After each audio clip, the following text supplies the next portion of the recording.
Hey everyone, welcome to the Reaping of Goldenfields, Part 2. Not Electric Boogaloo.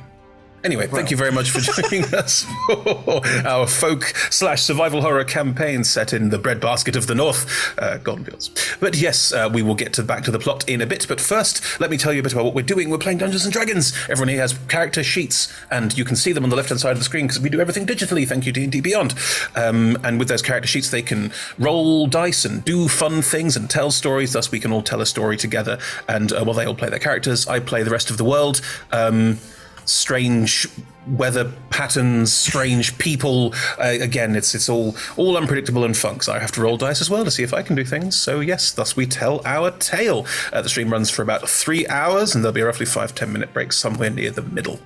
Before we get too far into things, let's meet all of our players and let's talk about their characters a little bit, because now we can talk about them. Last time it was all a bit hush-hush, bit of a surprise, bit of a secret, but now we're fully aware of everyone's characters. So let's go around and find out how they found last session. In character, please. Out of character, I know you all loved it. Evie, go ahead. Oh God, first. Yes. Hi, I'm Evie. I'm playing Ephemera, who uses she/her pronouns, and Ephemera is... She's relatively familiar, I think, with the square, but it's gotten very sidetracked with the sheer quantity of undead that have suddenly made their presence known. Was not predicting this, was kind of hoping for a fun little trip to a little village, but it's gone very south. But on the upside, Ava has never looked better. Well, there we go. Speaking of, Ava. Ava is completely unimpressed by how things are going. Also, I'm Rebecca. Hi. I use she, her pronouns. Ava also uses she, her pronouns. There we go. Ava is not remotely surprised by the fact that everything's terrible, because it's happening and exists, therefore it is terrible. Party of Edgelords, my God. Good. Right. I've never played one before. It's so exciting. They're addictive, I warn you. Yes. And yes, she decided that the best thing to do in a crowd full of panicking hordes was to turn on her necrotic shroud and then blast a lot of death from her face. Yes. That is indeed what happened. Ed. Hello, I'm Ed. I use he, him pronouns, and I'm playing Viorica Yordash, who also uses he, him pronouns. And he has felt one step behind pretty constantly, I think. And having not only forgotten that he was sitting with Naxine, I think was the name. She's your paramour, you tell me. That's what they are. All right. Should probably remember that. But yes, having forgotten that she was there, then tried to talk to the abbot, and that didn't work at all because the abbot was not what he was expecting. Felt like there should have been more gravitas, but potentially. Not that I don't love the character. Viorica, however, was a little disappointed. Just keep digging, Ed, you're fine. Hi-ho, hi-ho. It's what we do, my character and I. But yes, it's been thoroughly enjoyable getting into the fight because Viorica definitely feels like he has something to contribute where that's concerned. Mm-hmm. Well, speaking of fighting, Mike. Hey, I'm Mike. I use he, him, and I'm playing Frory Brook, the merchant sheriff who likes to think, well, he likes easy life. He likes going up and down the trade pass, investigating the little things that happen, like goods thieving, stuff like that. But for some reason seems to keep putting his foot into these huge, big situations and has found himself in one again when he just wants a nice easy life. Well, this adventure is not the easy life. I know two of you really wanted to have a bucolic, charming... No, it's not happening. Not happening. No proper adventure. Speaking of proper adventures, Emma. Hi, I'm Emma. I use the pronouns M, and I'm playing Prosperous. He uses the pronoun P. I feel like if Roy wanted an easy life, he should not have been friends with Prosperous. everyone last session seemed to think that Prosperous was an issue, and Prosperous is not really. Like, Prosperous is just living life, Yeah. solving problems, world-ending problems. And Prosperous went to Goldenfields as directed, gave up armor, gave up weapons as directed, and sat in Goldenfields doing nothing as directed, and everyone was still pissed off, which is really, really irritating. So now Prosperous has summoned the sword back and is doing what they're not supposed to do, and fighting things, which is completely against what P is supposed to be doing in Goldenfield. Under duress, I'd say. I could have punched that thing. I did not need a sword. And probably is going to be in real big trouble once this is over. But on the other hand, more people would have died. Exactly. So, It depends where your priorities are, I suppose. Great or good? The greater good. well, you say that. However, the other Anyway. people were saying it was the greater good that I was not. I hate them all. We're delighted to be sponsored by Hero Forge. You can see all of the lovely character minis on the left-hand side of the screen at the moment. And Hero Forge offers fully customizable tabletop miniatures with dozens of fantasy phrases and thousands of parts to choose from. Their easy-to-use design tool lets you build your perfect miniature online in full 3D. You can download what are called STL files, which mean you can print them at home. You can download versions for Unity for creating cool 3D animations like we do on our show. And you can also just buy them and they'll send you a fully printed color mini. This is a fully printed color mini. That's no, it's not Prosperous. It looks a like Genki. Prosperous. It looks like Prosperous Mark II. It's Gengu Paladin. Gengu Paladin. But yes, Hero Forge, a fantastic gem at heroforge.com. Also, their Black Friday sale's on. Their Black Friday sale is on, and I have some details to share with you. Here we go. From the 19th to the 29th of November, you get 5% off physical 3D printed miniatures with the code EPICLOOT. That's EPICLOOT, all one word. And for STL and VTT digital downloads, $3.99, no code needed.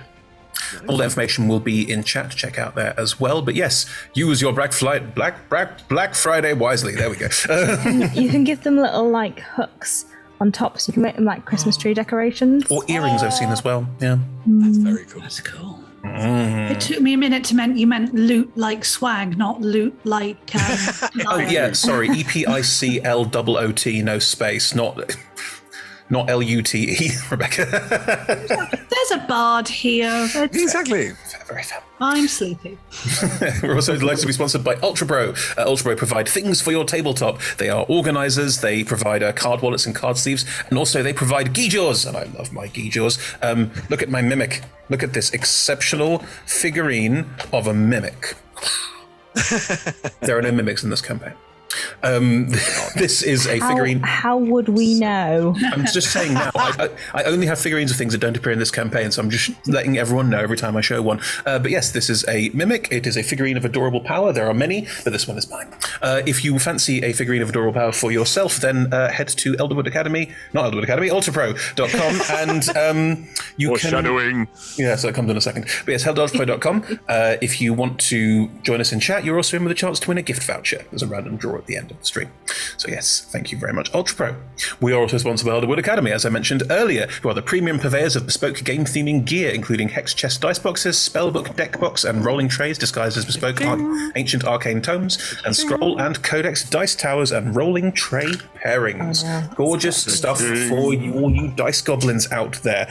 Not the dice themselves, but all the accoutrement for said dice.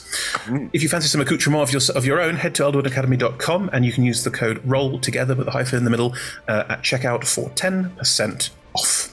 Also, really good presents for people. Really good Christmas presents. Must be Or said. give them a gift voucher so they can make their own. Or get them to like build one on the website as like what would you build, and then make it for them. Ooh. That's what I would do. That's sneaky. I Yeah. like That's that one. sneaky. That's very good. If you could have any of these, which one would you have? In November, I'm asking you. Anyway, Not like that. when anyone asks you anything in November, what you want, it's always for Christmas, is the thing they're not saying. Clearly, Chris can't be subtle, is what Chris is saying. I really can't. I'm not good at it. My question, if someone says, "Oh, it's Christmas coming," is what would you like? What would you like? Whiskey.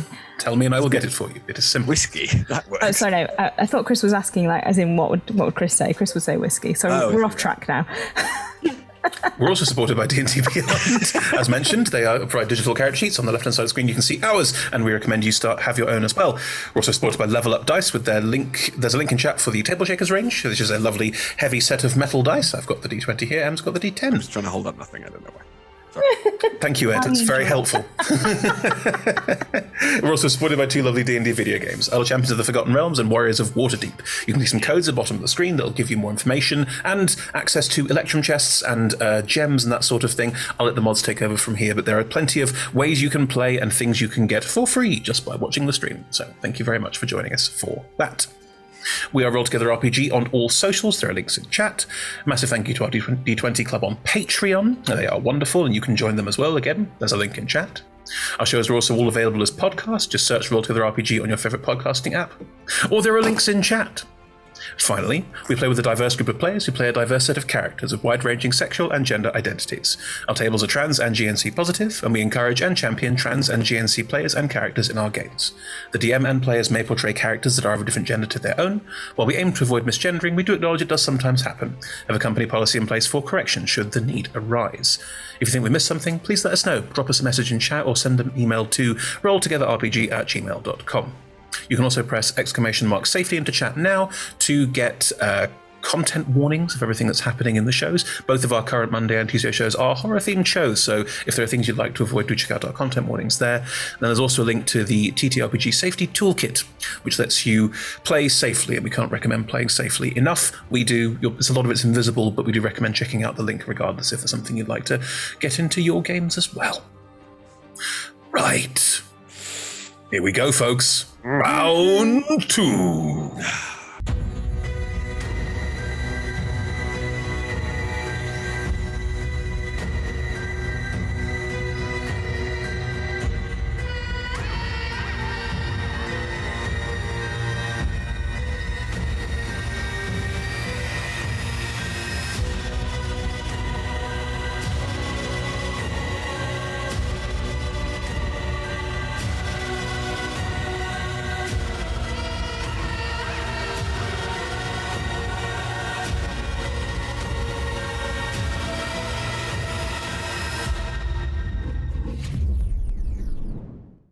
And welcome back. So, last time, our adventurers all... Nope, they haven't met yet. Our adventurers all arrived in Goldenfields in various pairings and groupings, and there started to be some connections formed. All that was interrupted as the High Harvesttide Festival was interrupted by the undead. A parade turned out to be more than met the eye, or less, depending on how you look at it. And...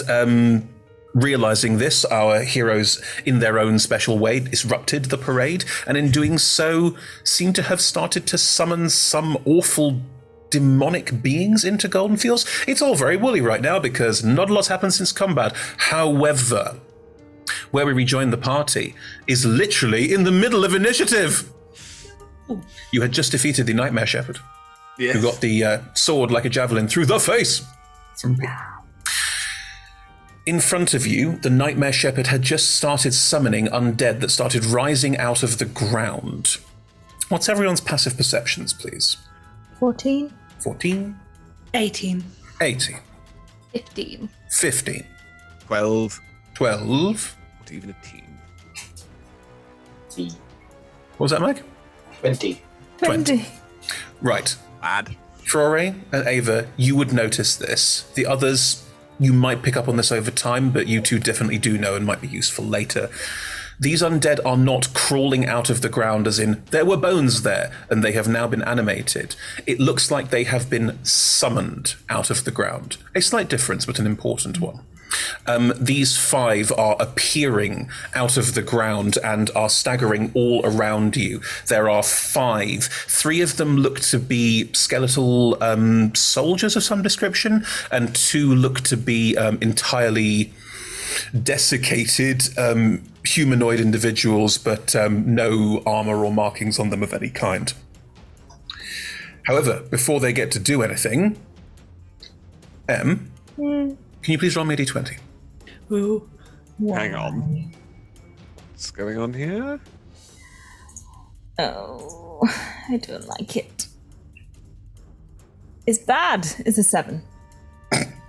Sounds like we need Bruce Campbell. Can you please roll me 4d10? Why? I don't like it. I don't like it. Oh, Lord. What are they doing? 1, 2, 3. The eyebrows aren't reassuring. I rolled real high. 32. Wow. From behind all of you, there is an ear-splitting bang, and a cannonball goes flying over all of you, missing all the undead entirely, and just goes flying off into the middle distance. In the middle distance, you can see that, and those of you that are local to Goldenfields would have noticed this before and probably seen them in the past, Goldenfields is full of quite large silo-style towers where a lot of the grain is kept. There's about, I would say, 3 large towers in clusters, normally about 1 or 2 for each field. And they're probably about 3 to 5 stories high in sort of building terms. They are quite big. Large. Yep. So this cannonball goes flying out from behind you, and in the distance, one of these buildings just... the side of it just blasts outwards, and there's almost a rain of what looks like wheat just being shelled out across the I rolled side. a 7, not a 1. Oliver, stand down! Sorry! I nearly hit them! You did not nearly hit them! I didn't hit you this time! Leave! Or he's just looking at under the breath. You might be able to hit. That's going to be a lot of paperwork. Anyway, the very large Loxton from behind starts grumbling and putting the cannon away. In the meantime, these 5 undead are going to attack. 2 of them are going to go for... I'm going to do it at random. It's the fairest and safest way to do it.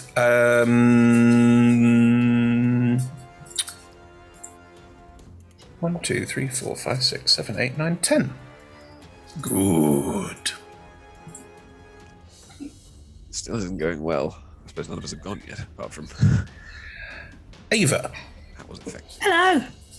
One of these desiccated-looking corpses is going to lurch towards you and strike out at you with its hand. Lovely. Do I get a reaction? Of course you do. You haven't used your reaction yet this turn. Because I have Warcaster. They're not moving out of your combat range, but they're moving into it.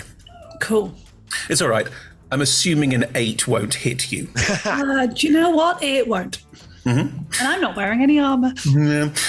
This figure steps towards you and sort of slaps out a hand, trying to grasp for you, but it doesn't have any eyes. It misses you entirely.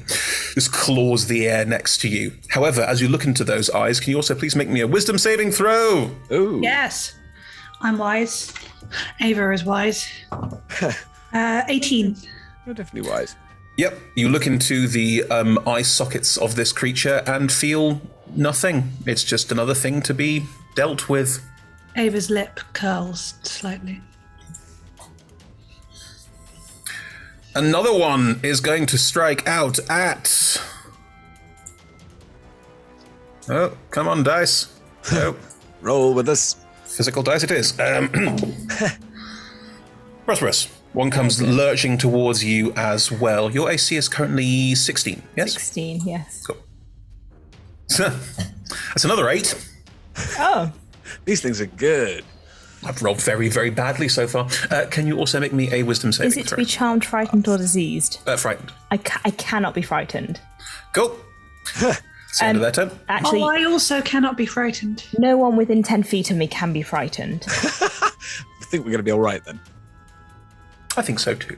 Anyway, these 2 slightly desiccated undead that have a almost bog mummy style look to them, with the skin all pulled back, are flailing at the 2 of you, but not doing very much. You do note that there are more of these creatures appearing out of the ground, not around you, but further down the road towards the gatehouse and further up the road towards Goldenfields, proper, as in the town. It looks like you are not alone. Viorica, what would you like to do? I'm considering doing. I'm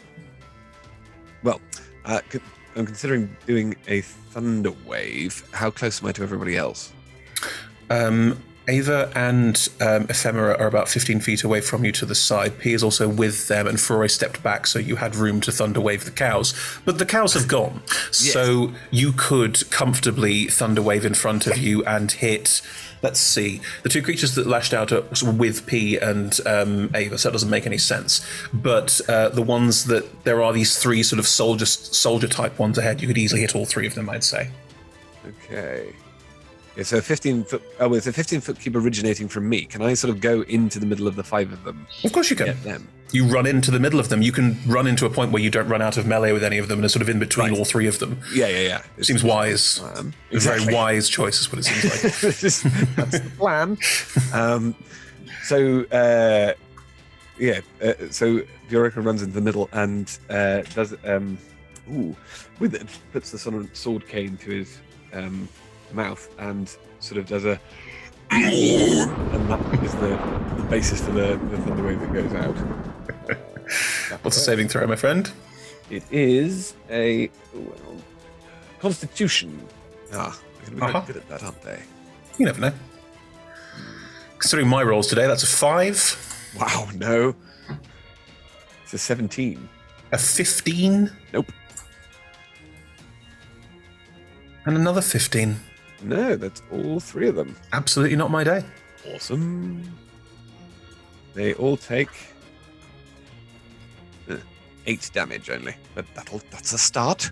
Are you using the cantrip or are you using the leveled spell slot? The spell slot. Thunderwave is a spell. Oh, okay. 8. They all take 8 damage as you stand in the middle of them and just they all stumble back.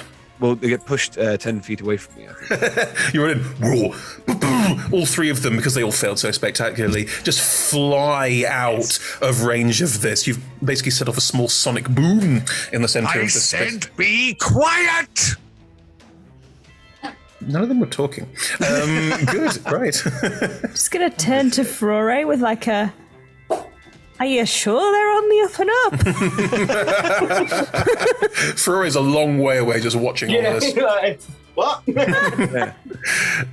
Furore, it is your turn. I'm like 99% sure the answer's no. Mm-hmm. But, so, my fedora. Your fedora. Well, actually, start for a question because that'll depend. Would Furore know that someone needs to cast or be casting something to summon these creatures or the undead? I think it is. Roll me an Arcana check. Okay. Because this will start off whether I can maybe do what I'm asking. 14. That's high enough. I worked it out based on Animate Dead as a 3rd level spell, and therefore DC of 13. To summon the undead, someone needs to be summoning them. They don't just appear out of nowhere. So my magic hat, if I examine something, I can figure out if someone's touched it. And I know technically to summon you're not touching it, but would it maybe have their almost imprint or... I mean, DNA is probably the wrong word. I absolutely love this. Of course you can. Brilliant. Explain to the audience, because this is your hat has some very cool abilities, but it isn't always obvious. It's a creation via Chris, actually. So it's based on something in the book. I take no credit. Gumshoe's fedora. Every time you say fedora now, you have to. It gives me a cheeky little D4 to insight checks, hence why I could just buff up my already ridiculously high insight. Yeah. But as an action, I can use the goggles to examine an object to identify the aura of the last creature that touched it. I make a wisdom insight check against a DC 13, plus the number of days since the last contact occurred. On a success, I learn the creature's type and can immediately use the hat which I don't know if it almost switches slightly and points me in the right direction. It's all a bit more metaphysical than that. This isn't like you Like cast a a spell; little- it just sort of happens. Like a little red line, like. You suddenly get a map and what are they called? bird's and eye it'll view. Cast locate creature and go find it for me. So the idea is to almost attempt to try find the origins or where the caster is. Sure, Get Boom. it at the source. go for your life. Oh, So- Rory's so smart. Someone had to be in this party, It's amazing because my apart from Ed. Viorica's really intelligent. It's very odd. Really? Yeah, It doesn't come through. it's got 18. Very low. Exactly, very low wisdom, I think, and not exactly street smart. Likes to think he is, but not really. That's a 21. Cool. So you pass the DC on that, absolutely. As long as the creature is within 1,000 feet of you. Now, I'm English, so how far is 1,000 feet in meters? When you 300. say English? 300 meters. Thank you. I'm not. Yeah, but I'm not American. 300 meters. Mike, they're not here, but I will give you some stuff because it's a cool usage and I like it. Right. You're right. Undead can't be summoned unless someone is summoning them. The caster who appeared to summon them was the Nightmare Shepherd, who was dispatched, which should stop them from being summoned, but they're not. Oh, that's Now, you're no arcanist, but you could make the following deductions very fairly off the basis of this. There is an effect here that is allowing them to stay, even though the original caster has been dispatched. That to you speaks of a higher level magic that you don't fully understand, but an effect that affects a wide area is rare. You can start having that as information to start thinking about. Interesting. legend. And then I will. It's an action, so that's my action. I will, I guess, look at Viorka and go, right, well, he's in the middle. Let's not leave him alone. And he's going to run in and join Viorka and back him up and sort of almost go back to back with him. Awesome. Just so that he's not the only one getting the only target in the middle of all of that. I mean, they all got blown out very much, but yes, I agree. Yeah. But in case they all decide to turn around and come back. Yeah. Well, you never know, do you? Cool. You have... And I'm going to save my superiority dice. I've used a lot already. Yeah. You are standing in the middle with Viorica. That is fine. Thank you. Complicated turn in a good way. Ava.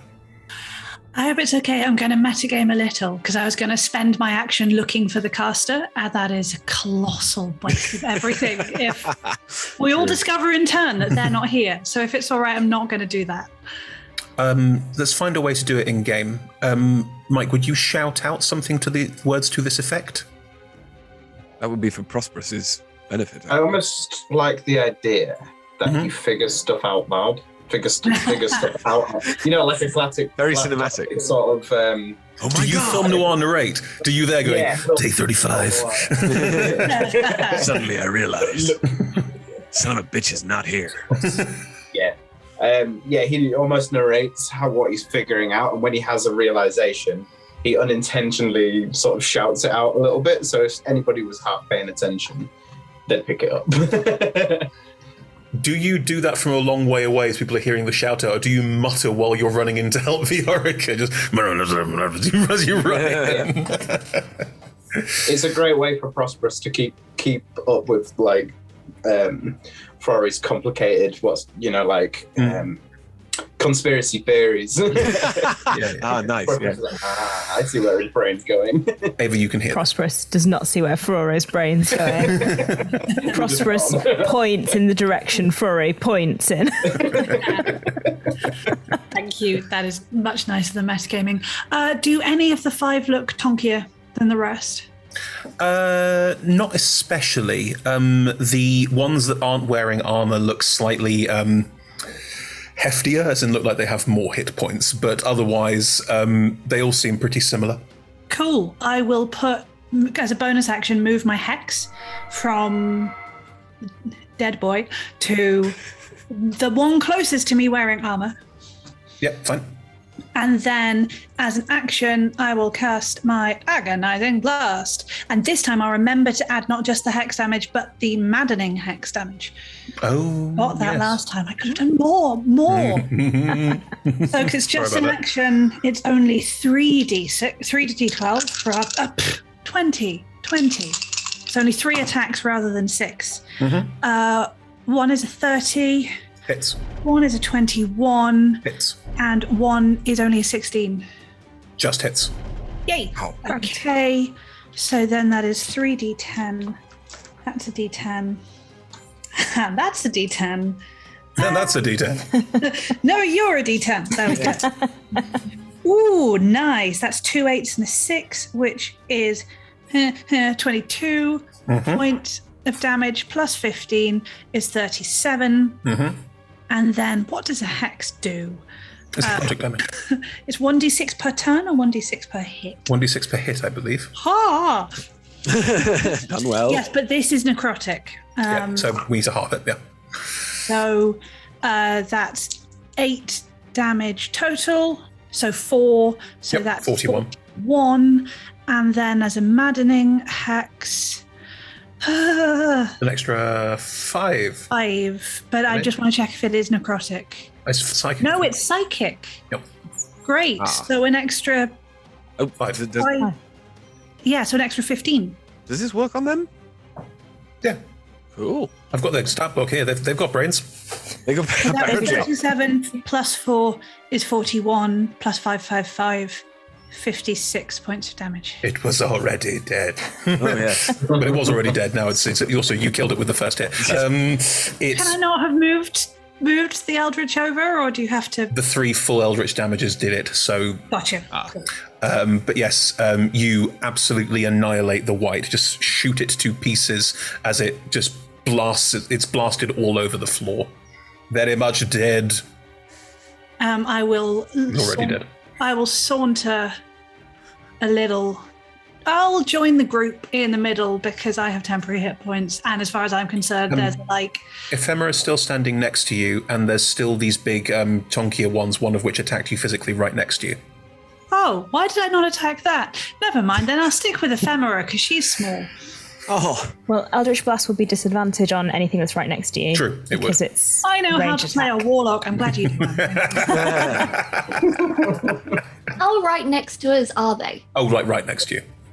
Like within 10 Looming. feet? Yeah. Oh, good. Then, sorry, reaction. They take some necrotic damage. just anyway. Great. Yeah. Oh, what the mummy does. Yep. There's a right. It's a mummy. These two are mummies. What is the how much damage does it take? Give me 1 second. It's Hang on. it's a reaction. No, this one's immune to necrotic, so Oh, every time. Yes. there will be enemies that are not Well. immune to necrotic damage. The whites aren't immune to it; they're just resistant to it. You see? You see? That's fair enough. Then just to finish my turn as a movement, then I will just move like a foot to shift myself in between Ephemera and Totally fine. chunky undead things. Totally, So totally small and fine. mushroomy. I will also note the chunky undead things roll terribly to hit anybody, so it might not be a problem. The 2 remaining whites are going to step towards this little pairing in the middle here because they understand that, and they're going to surround you as much as they can to try and make their point. So 1 attack on Fure, 1 attack on Viorica. Oh, hang on. They get 2 attacks, So but they we- are in sunlight. Does that mean disadvantage? Yeah, it does. Oh, Is Bless you. anything changing about sunlight? It's currently still mid to late afternoon. But it's not like getting cloudy or anything. No. the ultraviolet still comes through. The not first like, attack you know, to hit Fure is an 8, The the sun second is is a clouding 9. over and it's getting dark. They look like they're not very happy in the sunlight. They appear to be trying to cover their eyes with their shield because they've got a shield in one hand and a sword in the other. And so far it is not working. Viorica, the other one is going to go for you. Sorry, disadvantage. We have an 11. Nope, not even close. And a 7. Absolutely not. Fine. But yes, they are flailing away at you both, but clearly quite unhappy in the sunshine. Like, then... We're almost doing like a dance with each other. Yeah, that's Like, cool. Flore, since you're here and since you are the detective, can you roll me an intelligence roll? Just because you're experiencing all of this. I don't want to be too cruel. It's cruel. This makes me nervous. 13. They're clearly not meant to be in daylight. They are terrible in daylight. Were they not meant to be here? Or did this all happen too early? This doesn't seem to be when the Viarca can just hear from behind him. Well, this doesn't seem to be when the attack was supposed to happen. Now I wonder, and then just the reaction to this, Viarca always has bags under their eyes, but this is taking them back enough that they sort of start to faintly spread across the face. That's all. What? I don't understand what that means, Ed. That's all. I know. Understood. It's Okay. A little side effect of one of the things that I have. Oh. Ephemera. It is your Titan. Okay, within 60 feet, how would you describe the nature around us? Specifically, the grasses, undergrowth, trees, roots and vines and rocks. Awesome. These are well-tilled, well-maintained fields, so there aren't a huge number of, plants that are uncultivated. The road does have a small amount of grass either side of it and a small ditch either side of it for water runoff, so there is quite a bit of stuff around there. I'd say the road's probably a pebble road in that it is largely... You didn't really have gravel in this time period, but it was mostly just smaller stones all packed quite close together with rock and clay. So there would be rock and stone as part of that as well. If it's useful for you, I'm very happy to say that there's a tree nearby, just a tree that would have grown out to the edge of the field, and it's not very Chauntea like to cut down a tree for building fields, so we left it. Are there any beasties near the tree at all? Small rabbit. Looking confused. No. I meant zombie. Oh, right. Sorry. There's also a rabbit looking confused. I'm going to say that this tree is about, again, 10, 15... The road's about 15 foot wide, and they're in the centre of the road. I'd say there's one about 10 feet away. Why not? Why not? Feet away. Why not? Okay, I can do that. I'm going to cast Wrath of Nature. Awesome. Mm-hmm. So within the 60 foot, the mycelian, I'm not going to be able to say that right ever, network once again spreads out in a green pulse through the ground, and anything remotely natural just comes to life and comes to our aid. Does it do it like that? So- The little sort of... Yeah, like the tree literally does that. Nice. It's very suave. Okay. So the one within 10 feet of the tree automatically needs to make a dex saving throw. Okay. 13? That does not work. Okay, so it takes 46 slashing damage from whipping branches. Nice. Quite impressive. And a tree killed me. Shouldn't have come alive. Well, Ed mentioned Evil Dead earlier. Exactly. That was 17 slashing damage. For the one that's fighting you and failing to do anything, suddenly just turn around and you hear a very faint whoop, and just suddenly branches are assaulting it from the side. Yep. And additionally, as a bonus action, the one near us which is near a gravel road. Yeah. Yep. So I need to make a ranged spell attack as one of the pebbles just flips to its forehead. You magically yeet a pebble. Yes. Okay, and that was... All right. 25 to hit? Yeah, that hits. Cool. So it takes 3d8 non-magical bludgeoning damage. How big is My this God. pebble? Can we say Not as big it needs to Can we be. say as it real goes? fast. Temple. What were you saying, Em? Moving real fast. Yeah, can we say that it moves really quick, so it's like a bullet, because there's a lot of damage from a pebble. I'm going to struggle to narrate this unless I can do something.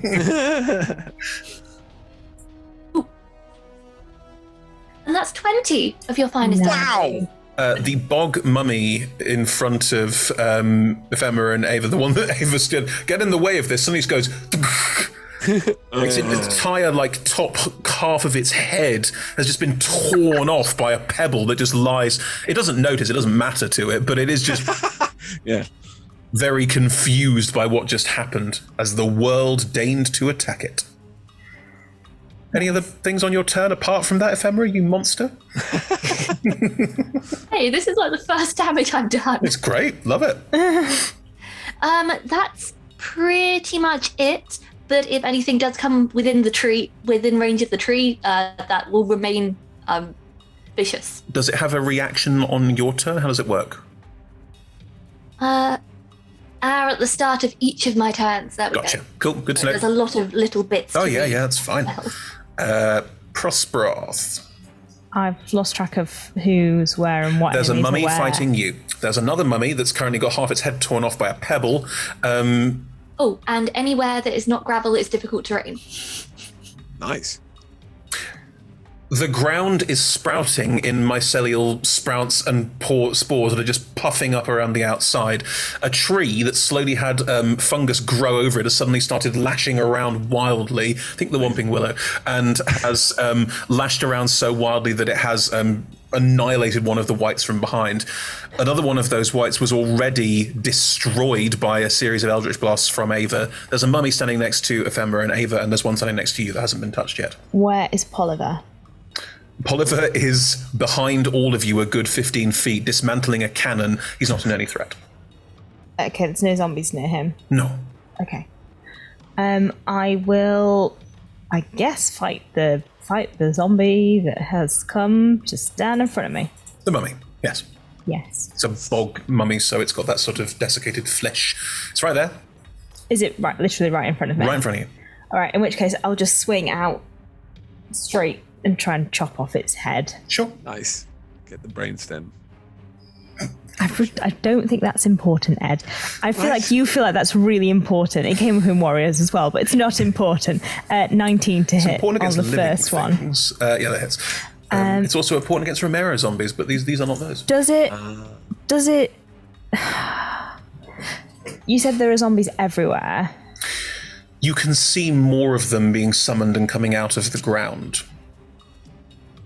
So it looks like we're going to be fighting for a while.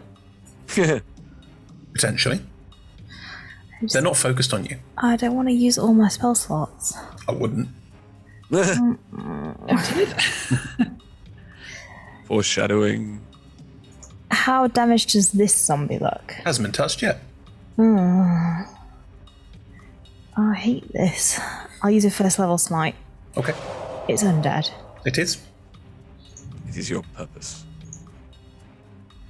Well, It is your destiny. Right, okay, that is 37 points of damage. How do you annihilate it? yes. I could probably just have hit it, couldn't I? No, you have annihilated it. You wouldn't have annihilated if you hadn't done something like this to it. Right, okay. So 27 wouldn't have been enough, is what you're saying? No. Okay, fine. No. It is down. I lop its head off. Yup. Down in one. Done. I'm imagining it sort of like a sort of almost a baseball swing, and you just send the head flying for miles. I mean, the strange thing is... I don't necessarily want to... this is more business. Like, there are people out here that I need to protect, so, like, this one's done. And then I'm going to run probably to Flore. I don't need to run all the way, though, because what I'm going to do is I'm going to throw the sword at one of the ones. The armoured ones. I guess so. Mm-hmm. As long as I'm within 20 feet of it, I can throw it. Yes, you can. You're totally fine too. You're all quite close together still. That's another 18. Describe how you throw the sword, because throwing the sword is pretty cool. This is with two hands from the side, like chuck it sideways. Like a boomerang, it flies out and cuts through one and then returns to the hand again. With a meaty sort of boom back into the fist. If you've played God of War, it's that. Do they look like they've got the same level of hit points? Yes. Smite again. They've already been hit. You don't need to necessarily. So I'm not going to smite my damage is 28, just from the sword. Just from the sword. Is that including your improved? Yeah, that's everything. Everything. 28. If you go for the one that got hit by the tree, that'll take it out. Yeah, I will do. Fine. It's gone. So, and then as the sword comes back, I'll catch it overhead. Yep. And probably almost like I've not used the sword since I got my belt of giant strength, which I have now. So I'll be waiting to kind of need to take a step back, but I don't need to. I just catch it. You can actually get one-handed. Yeah. Jesus, that sword weighs a lot. Yeah, cool, right. And then probably, I'll have run the distance while I'm going to catch it. That's totally fine. You are now standing back to back with Frore and Viorica, all in the centre of this space. Bonus action? Was that not enough? Just asking. I was just asking. I killed 2 of them. Look, I'm trying to get you to burn your resources. No, I'm done. Fine. Good, thank you. Right. The mummy that has not been fully dispatched with half its head missing is going to lash out at you again, Ava. Yay. It can't do that because that you passed. Oh, there we go. 23 to hit. And I'm immune to being frightened anyway, but 23 does hit. Are you immune to necrotic damage or resistant to it? I'm resistant to necrotic damage, just Cool. as a person. Yes. That's 9 points of bludgeoning damage. Ooh. 7 points of necrotic damage. And make me a con save. I'm into my real hit points. Hang on, so which was the necrotic? Did you halve it for me already? I already did the halving. It's all done. Cool. And is the con save for my hex? Or for something? No, it is something else. Oh, that wasn't very good. That was a 7. No, wait, the advantage is for my hex. This I'm just got a 7 on. Okay. Prosperous, how close are you? Well, what's the radius on your... I don't know them. Okay. I'm sorry, I don't know them. Yeah, we have not met. I have not cast mage armor on you because I don't know who you are. Yeah. Cool. Right. Rory's glance and notice from the reflection of Prosperous's sword, this thing attacking this civilian, I guess, is the Also, my face is still dripping. Oh yeah, of course. Well, exactly. Haggard, this literally haggard face. So it's going to spin onto one knee, turn, quick draw. Nice. Use my reaction. Do it. It's really cool. 22, but I've still got -4 on it. That's going to wear off pretty soon because we've already had 3 rounds of combat here and it was a minute, but it didn't start immediately. So yeah, just keep the -4 for now. It has an AC of 11. You're going to hit it. Sorted. All right. I made the con save to keep concentration on my hex. If Good. that matters. And I've It does. still got fire damage up on my ring. Yes, you have. So let's get some damage going. Someone in chat's going to say phrasing, so I'm going to say it first. I missed that. I'm sure someone in chat will explain it to you. Exactly. So Got to preempt these things now. Mike's got a 17. fiery ring. That's what's happening. Yeah, that's. Yeah. 17 base damage from the gun. Is that including the fire? Yes. Can Far you please double the fire? It's vulnerable to fire damage. So 8, Oh. 23. 23 base. Yep. And then if Ava is in within 5 feet, does that kick in my sneak attack? Yes. Brilliant. This was literally designed so you could sneak attack twice around. That's the whole point of it. Beautiful. And so Broken. 23. No, it isn't. In this party's damage output, it is absolutely not broken. Fair, then clearly we're just all broken. 42. 42 altogether. Splendid. Exactly what's supposed to happen. Yeah, you splatter this creature. You can choose how. You can describe it however you want. It doesn't like fire. Yeah. So he catches the reflection of this over Prosperous's sword, and he's gonna sort of do the classic double spin of his gun as he pulls it out, quick draw, spins, takes a knee, and sort of through in between. There's almost like a really small gap between Prosperous and Viorica, back to back, and just takes a shot straight through. So almost Ava and Femora can't actually see where this shot came from. That's really cool. And then he just, without before they even look across to see what happened, the gun's already gone away. And he's like, no one else here has a gun. Draw your own conclusions. You're not neither your intelligence scores are that low. Where did that come from? I'm just going to assume it's one of my pebbles. Mine is. Smoke coming out of my pocket. No. Oliver from the back goes, where did that come from? Good, right. Very good, thank you. Right, that was that one's turn. That one is dead. That one is dead. That one is dead. Viorica. I did say at the beginning of this that Viorica really might have something to add to combat. Not at the moment. That is not true. You have a lot to add to combat. Let's see how we do. You are a 12th level bard. Don't get annoyed with me. No, not at all. It's entirely Viorica's thing, is he's never been effective. It's true. That's quite fun though. It affects things in different ways.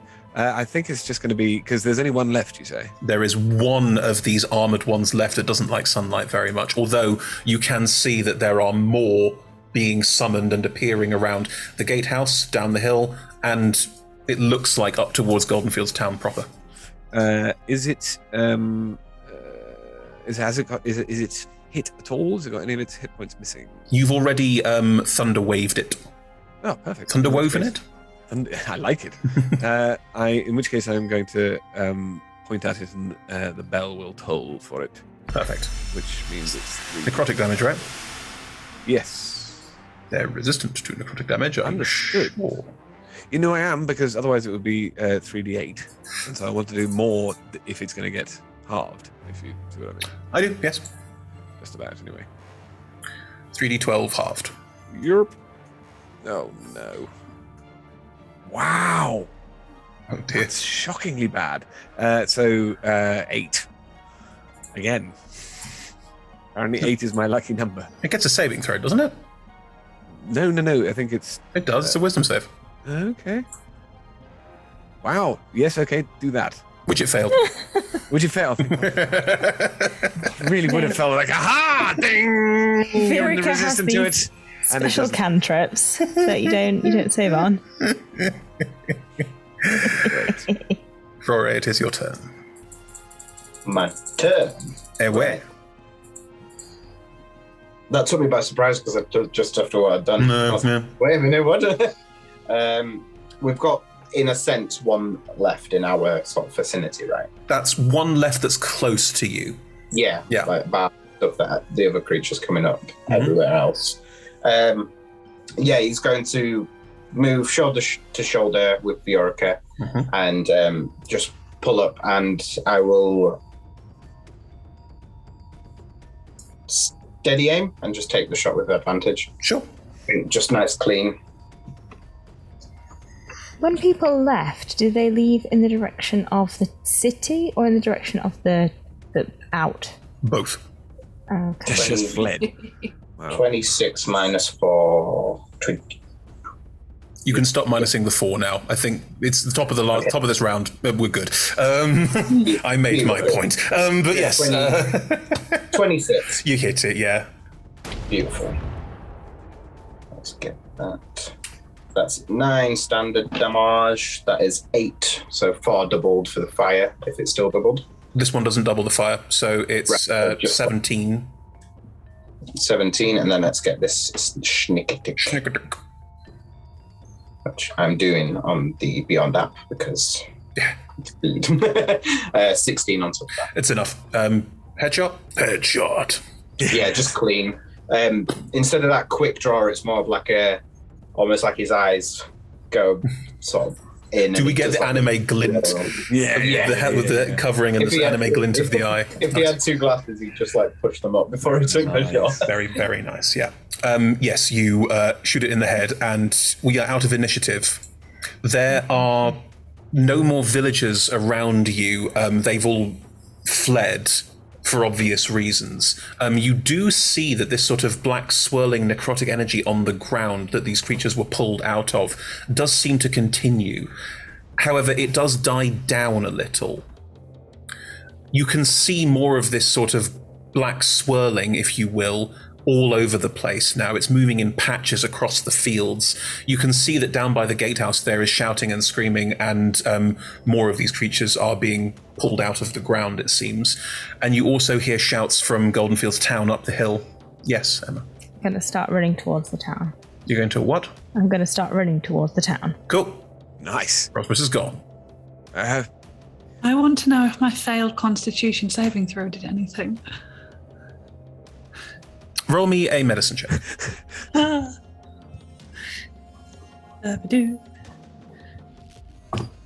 That is a nat 20. 20. Nice. Boom! You have mummy rot. That's a Why? shame. I don't want that. I was going to say, to find that out as a result of a natural 20 is a shame. I can fix that. You're but not there. I'm not there. I think I can fix that. We're good.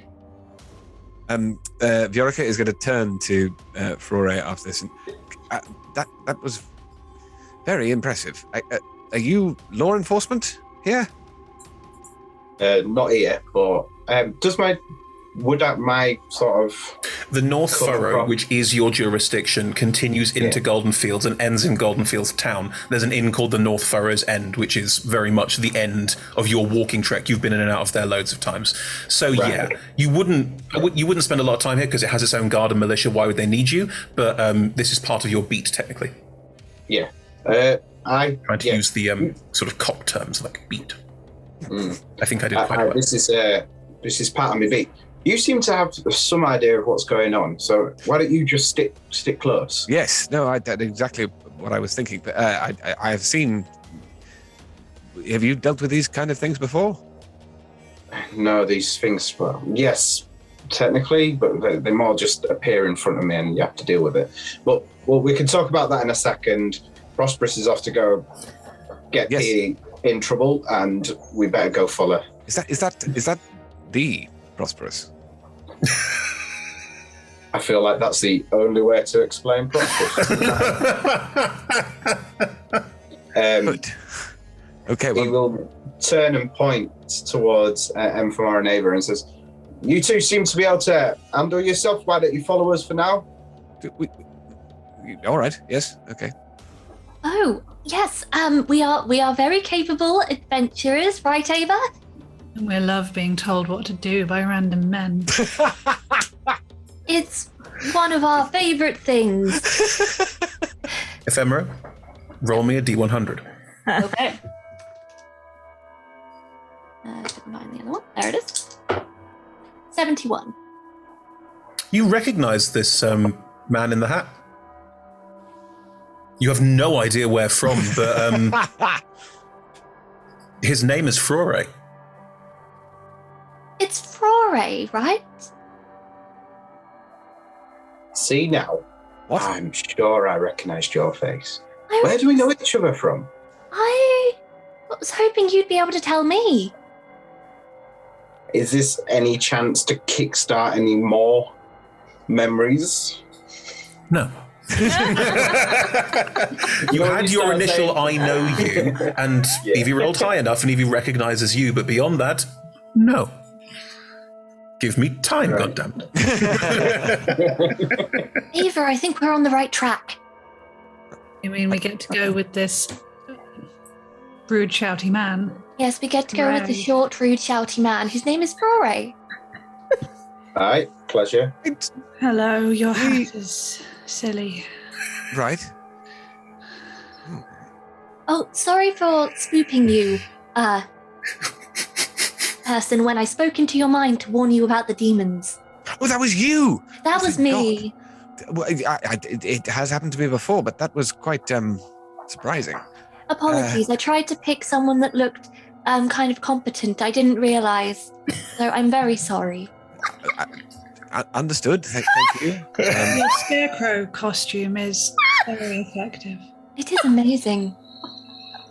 So, are you two like, is the backhanded compliments like a thing you two do? Or is it just... compliment. Well, yes, I suppose.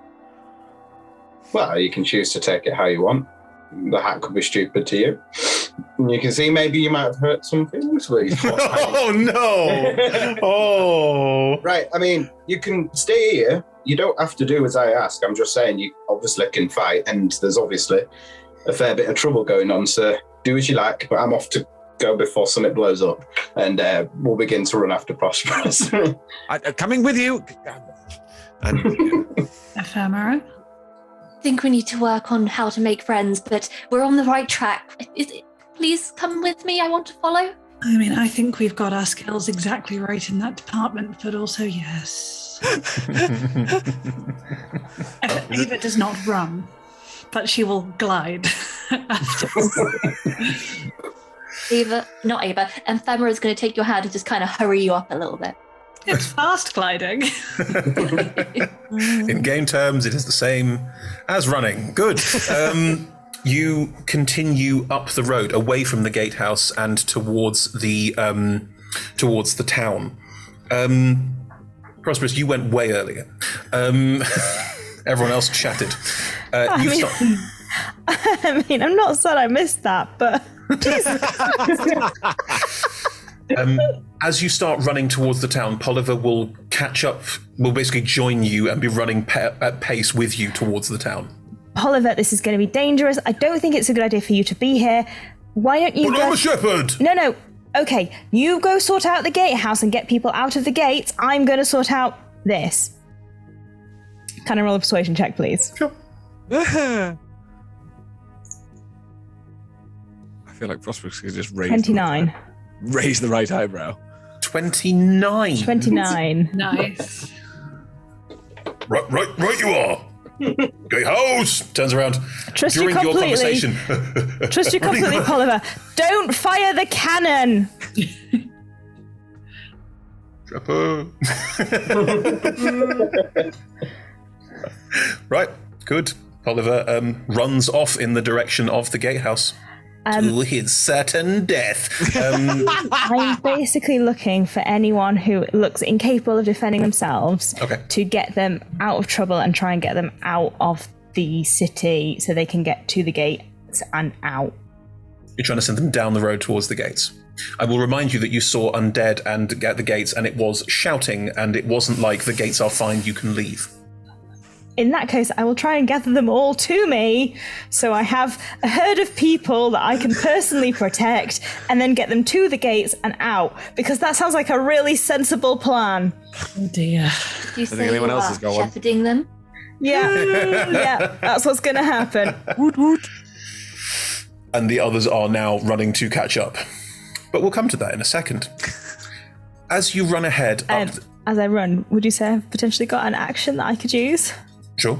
I'm going to use my thing that gives me healing to heal myself for 55 points. You're going to heal yourself 50 hit points. 55. 55 hit points. Yes, that is correct. Why are you saving 5? I'm saving 5 in case someone is dead, or Sensible. I appreciate this. Yes. Ava needs 5 to heal a disease. Maybe It's not a disease. What do you good. mean it's not a disease? I know it's not a disease. Is it a poison? I could do poison as Not well. a poison. Cool. As you run up the North Furrow towards Goldenfields proper.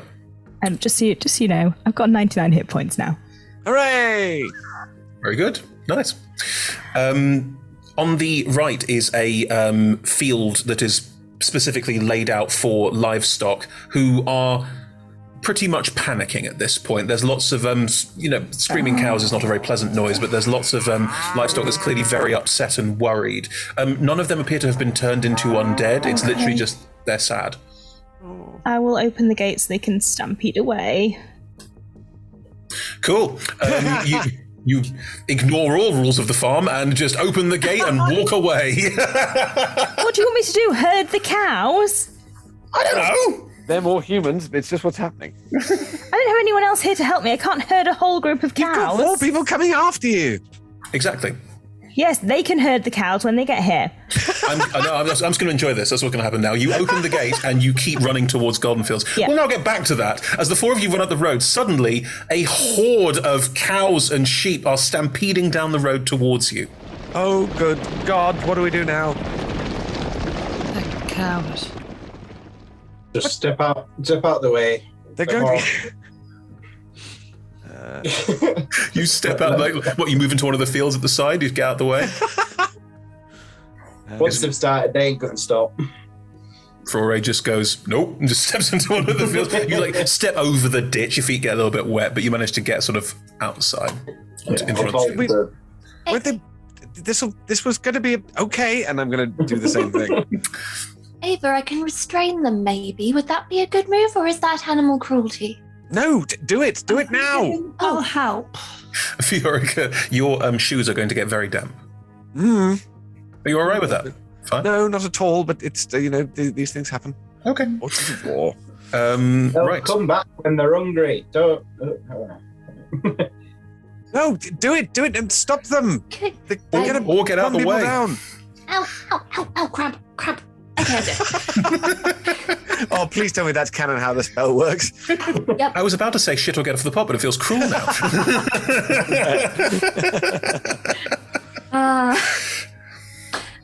Yes, I cast Entangle in front of the Cowie boys. Before you do this, I'm going to just, if you entangle, because entangles are like one creature, right? You target one creature. Don't think so. It says that it's a 20-foot square. Okay, so you'll entangle the front row, which means the back row will trample the front row. Yeah, that is true. Yeah, I'm probably too wise to make that mistake. Unless you want to have a lot of dead animals, which is it's your call. I'm not telling you how to play your game. And I was going to lightning lure them, so maybe us not doing that. Wow. Can I propose, in this thing that we didn't really know was going to happen and has now happened, you just get out the way? Fine. I wanted to lasso a bunch of marauding cattle. With You'd lasso one and pull it 10 feet closer I can towards lasso you. one every 6 seconds. I can pull 120-foot every 6 seconds. Oh, I've already moved, haven't I? But also, shall we just move out of the way so Chris doesn't have Mental breakdown. Also, it's going to make something really funny happen elsewhere, which we can really all enjoy together later. Cool. You step out of the way, and this herd just tears down the road. Some of them are sort of being pushed off the road, and you can see some of them are trampling each other already. Like this is a herd of animals gone berserk. They are scared. They are terrified. They don't know what's going on, and they will continue to charge down the North Furrow. Maybe take out a couple of zombies on the way. You hope. Well, if they're heading towards the gate. They're heading straight towards the gate, yeah. We'll see what happens, but yeah. Cool. If you continue on the road and P, you're running. Neither smart nor wise. Helga stopped for cows. Does anyone want some healing? Yes, I please. apparently am rotting, which I'm totally fine with as a player and a character. What rotting? What rotting? Where the bog zombie impacted Ephemera. Ephemera, has your form of dread dropped? It drops after a minute. Not called ephemera, but Oh damn it! I'm sorry, Ava. yes, it's been a minute, so yes, it has. You've stopped looking all haggy, but in They're return, both looking really quite put together. yeah, but you do have a scar somewhere, like a hit somewhere that is starting to pucker in places, like the skin is becoming necrotized. That's nice. Yeah. Can I please inspect that place and It is on my left elbow. your left elbow I did not know where that was going to go. and make an assessment as to whether greater restoration will remove this? Interesting. I don't know. I'd have to check. Greater restoration gets rid of everything. Not Mine rot's everything. quite bad, as I remember. I know. And I'm only using it because I care about you. This is my highest level spell slot. I know it is. I feel really cared about, but also I'm rotting and really disturbing. Yeah, this greater restoration would remove it. It is a curse. Ooh. Ooh. That's literally what happens. Ooh. Spoopy heal. That's definitely what's happening. Yep. Well, I'm doing this while there's a little bit of fungus crawling up your leg and then just kind of covers the actual area and then I would retreats. have Worse. such But, issues with that. I'm just distracting. Oh. So is this a sort of distraction dance while this happens to you? You just go, oh, that's disgusting, but it worked.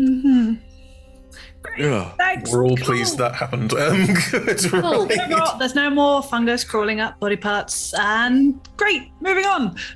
How did it get from the leg to the elbow? It doesn't matter. Good. And Viorica, please take a. Hang on. So this is. Oh. Is this going to come via a mushroom? And there's a certain sort of around the sort of collar area. There's a certain amount of sort of what look like tattooed mushrooms sort of growing up the side. There's a. I mean, it's going to come via fungi. Okay. Just close your eyes, and they'll be off you in a moment. Can I cast minor illusion and just create? Oh, it's Ava's idea of being helpful, so it's probably not ideal. Could it be sort of an enormous butler with a thing of tea? No, that's what Viorica wants. Oh, true. Ava thinks what would be really helpful is watching a skeleton detach Dance. its own ribs and play tic-tac-toe with itself. What is wrong with Ava?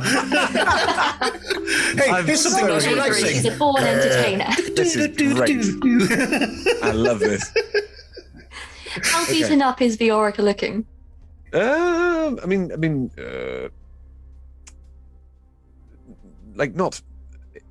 Not nothing, but I wouldn't. Don't spend too high a spell slot at all. Okay. Well, I'm going to be spending a level 3 Cure Wounds. That's a lot, thank you. So that is 3d8 plus 5. Wow. Your roll, I believe. If that's... Okay. It's been so long since I've played a healer that I'm not sure of the etiquette anymore of who rolls. You do. Understood. 8, 8, 8. Where's my d8? There it is. Hang on. Okay. 13, 14, 15, 16, 17, 18. Take 18 hit points, please. That's perfect. Puts me right back up to full. Thank you very much. And There what we go. basically happens is, you know, those kind of little hair-like ones, they just Okay. kind of come up from the ground and engulf you momentarily before dissipating into spores in the air. But I imagine that the touch would be like feather light. So I'm assuming that Viorica has got their eyes shut, his eyes shut, and just goes, "Oh, positively tickly. Thank you." Roll to not sneeze. Yes, exactly. I thought that was going to be much worse. You're very kind. What is your name? My name is Ephemera. Ephemera. That's a beautiful name. My name is Viorica Iordash. I'm very grateful to you. Great, thank you for complimenting my name. I gave it to myself. Good. Who else would have given it to you? You know, I don't know. But I had to have a name. Yes, everyone. It's important. Where have you come from? Shall we proceed onward? Yes. The herd of Okay. cattle I has see. legit passed. Like, Do we think? Should we? I suppose everyone's going to know about the cow stampede, aren't they? Do you know Prosperous? No. roll a history check with Ooh, yes. disadvantage in your case. Ooh, Something. I got 22. Wow. I rolled a 20 and a Disadvantage. 19. Amazing. One of the first stories you heard when presumably staying overnight in a pub was of legendary paladin Prosperous, savior of the world and the rest of it. Oh, the Prosperous? The legendary savior of the world, Paladin Prosperous? I mean, yes, I think it gets overblown, but yes. I thought that was just fiction. Yeah, well, bits of it are probably made up. No, but they're just over. We need to go and help them. That was kind of the reason why we were coming over here. Yes. Let's go. Onwards. Yes. Okay. Are we off? Is Flora still here? Sorry. I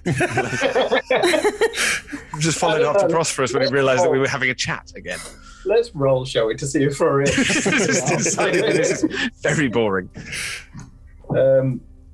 12. So I said highs in my head. So yeah, he's sat, like, he's poised to go. He's like, every time like a sentence ends, he's like ready to go.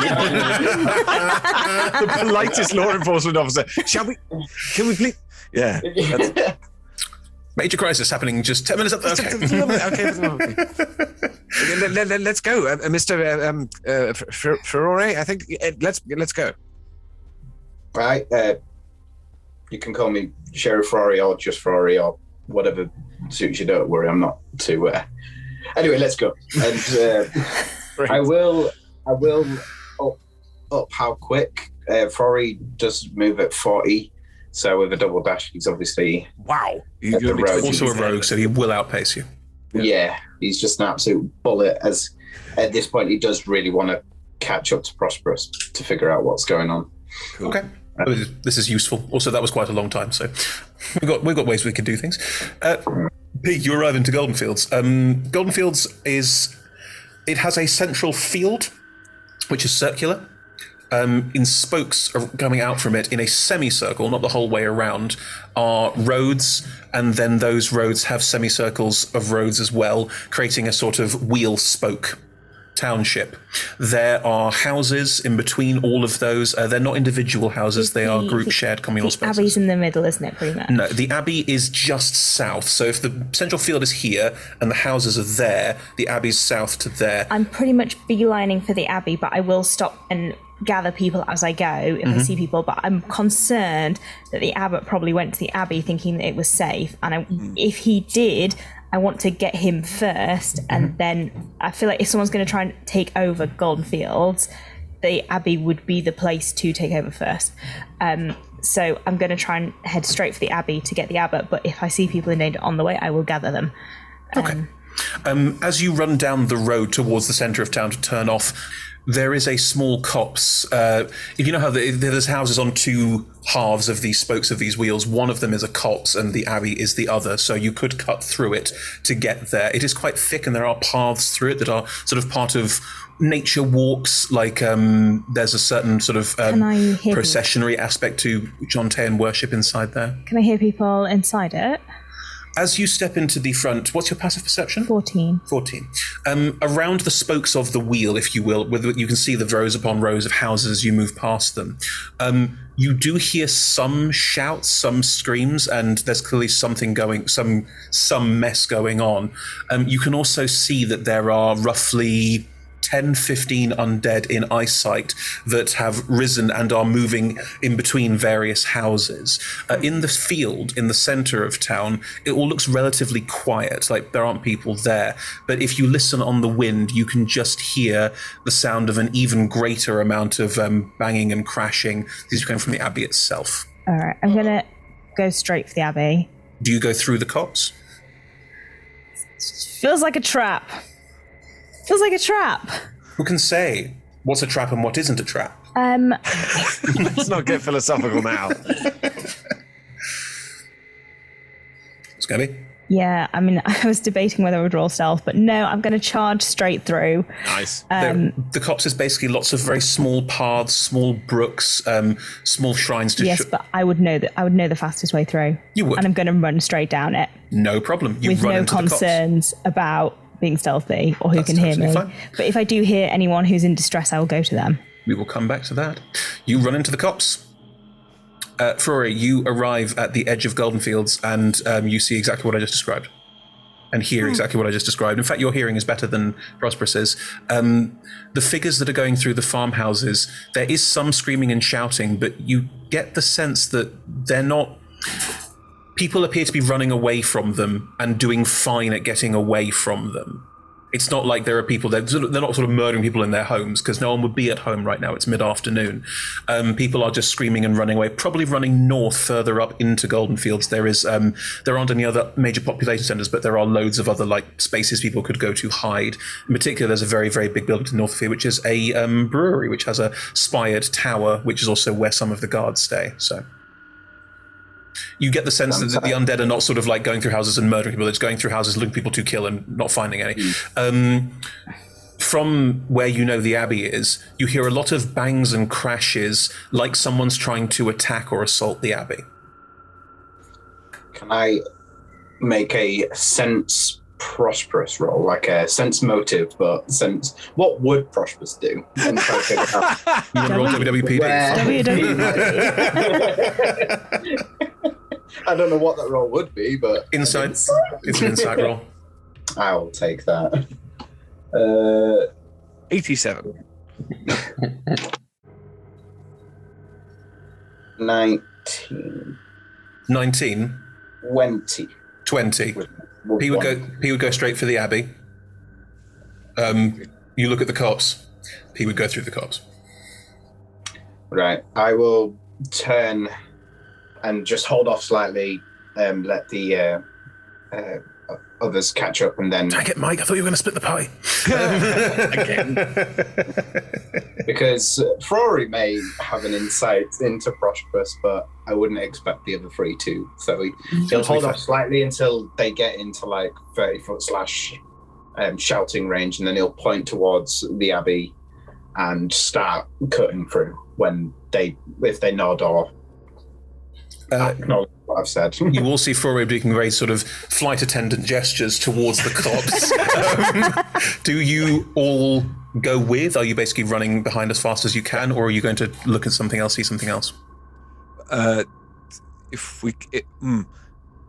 Given that we've just been told to go one way, would going to investigate the people who are the ones that like going through the houses, would that involve going completely the other way? Spokes of a wheel. So you're coming in on the outside edge of a wheel, and there are houses going around in a curve. Whereas the other quarter, where the cops is, to get to the Abbey, you would be going completely the other way. How far away are the undead that are here? The ones you can see are the closest, probably about 100 feet away. Okay. No, I'm not going to do it. Not now. Okay. No, I think I'm gonna follow after. Come on! They've shown us where to go. Oh, good. More shouty men yelling instructions. Why did they go so fast? This time Ava will pull Ephemera along. And we're doing this again. Ephemera, roll me a D100. Okay. 100. Is this not going to be a memory? OSB of the surroundings. I was thinking the sort of memory of the feeling of like, why have we got to run along here? Yes, again? roll a D100 every 30 seconds because this reminded you of something. No, it's not. That was Breathe 30. once. 30. You recognize Goldenfields again, like you saw it from down at the bottom of the hill, but no major things leap out at you. Just a general feeling of déjà vu. A general feeling of déjà vu, almost like a feeling of home, but not one that you recognize. File that away for later. Mm-hmm. Do you all step into the cops? Yes. Then that's where we'll pick up after the break. That really feels like a trap now. Emily, you totally called it. Totally called it. Such a trap. I'm sorry. That's all right. If it's any consolation, I will die first. So I don't think so. Well, we'll see. Anyway, join us after the break as they make their way through the definitely fine cops that definitely wasn't fine. a trap. Top of the cops. Why did we? It's too much of a pun. See you in a sec. Bye. Bye.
And welcome back to the Reaping. Sorry. Wait, I said the trap. the trap. Yes, the definite trap. Here we go. So the party fell into my obvious trap, which in the end isn't that all of DMing. So you avoided the town proper of Goldenfields, making your way as fast as you could towards the Abbey of Goldenfields, making your way through a small copse on the side of the Abbey, about a quarter of the size of Goldenfield proper, which is also one of the sacred groves of Chontea, which Prosperous would know. Why? Why is that important? Is my armor here? Shantae's lovely. It's going to be fine. As you all run into the I woodland, sense the answer to that is no. as you all run into the woodland, it's only a small copse. This, like, you would think, because it only takes up about a quarter of the like the smallish town in the center of Goldenfields, not even the center, but like in sort of the midish area of Goldenfields. You would think that this was quite small, barely a couple hundred feet across. But as you run in, the thickness of the branch and leaf envelops all of you very, very quickly, and you suddenly feel this, despite the fact that there is still on the air this shouting, screaming, fighting noise, there is also a pervasive sense of calm that runs through these woods. Every now and again, you see that certain trees have been carved in places, normally with some kind of symbology of Chontea or some kind of other druidic symbology.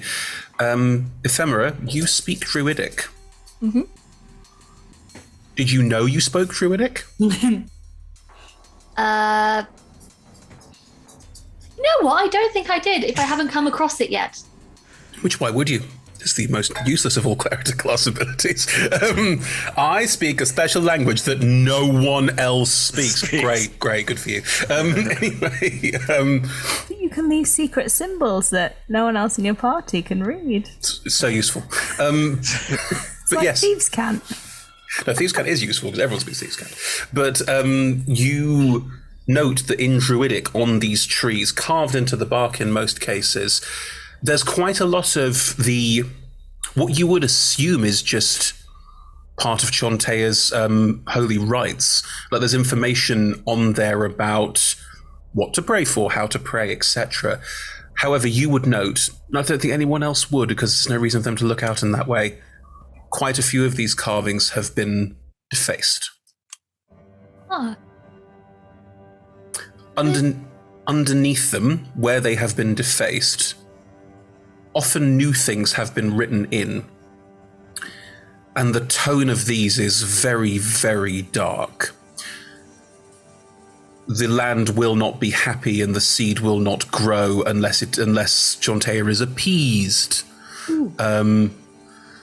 If a field is fallow, burn and cut it down and then leave the earth to rot to teach the plants a lesson. The kind of thing that we can all look at and go, well, that's just silly.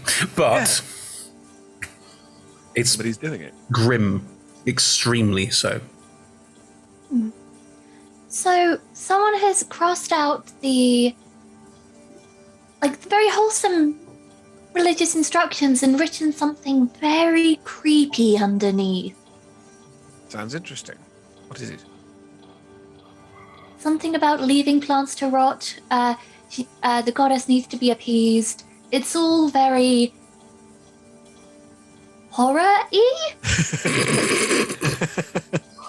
Dear Yes, God. thank you, Fourth Wall. Got onto something.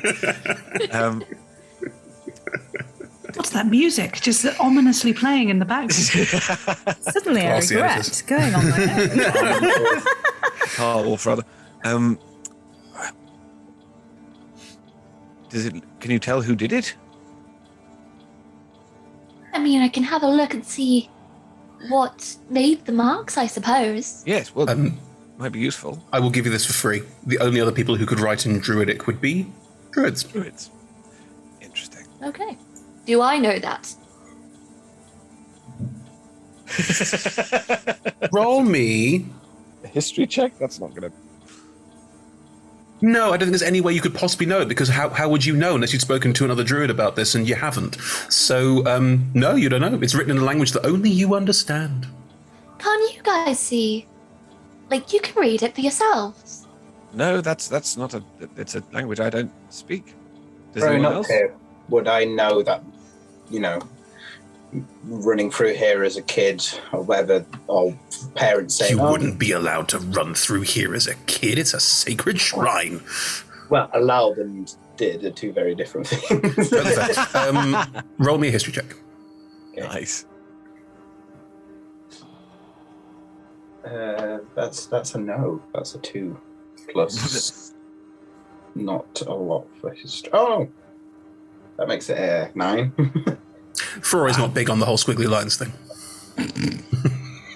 Can Ava reach back into that part of her mind and go, this sort of thing? Curiouser and curiouser.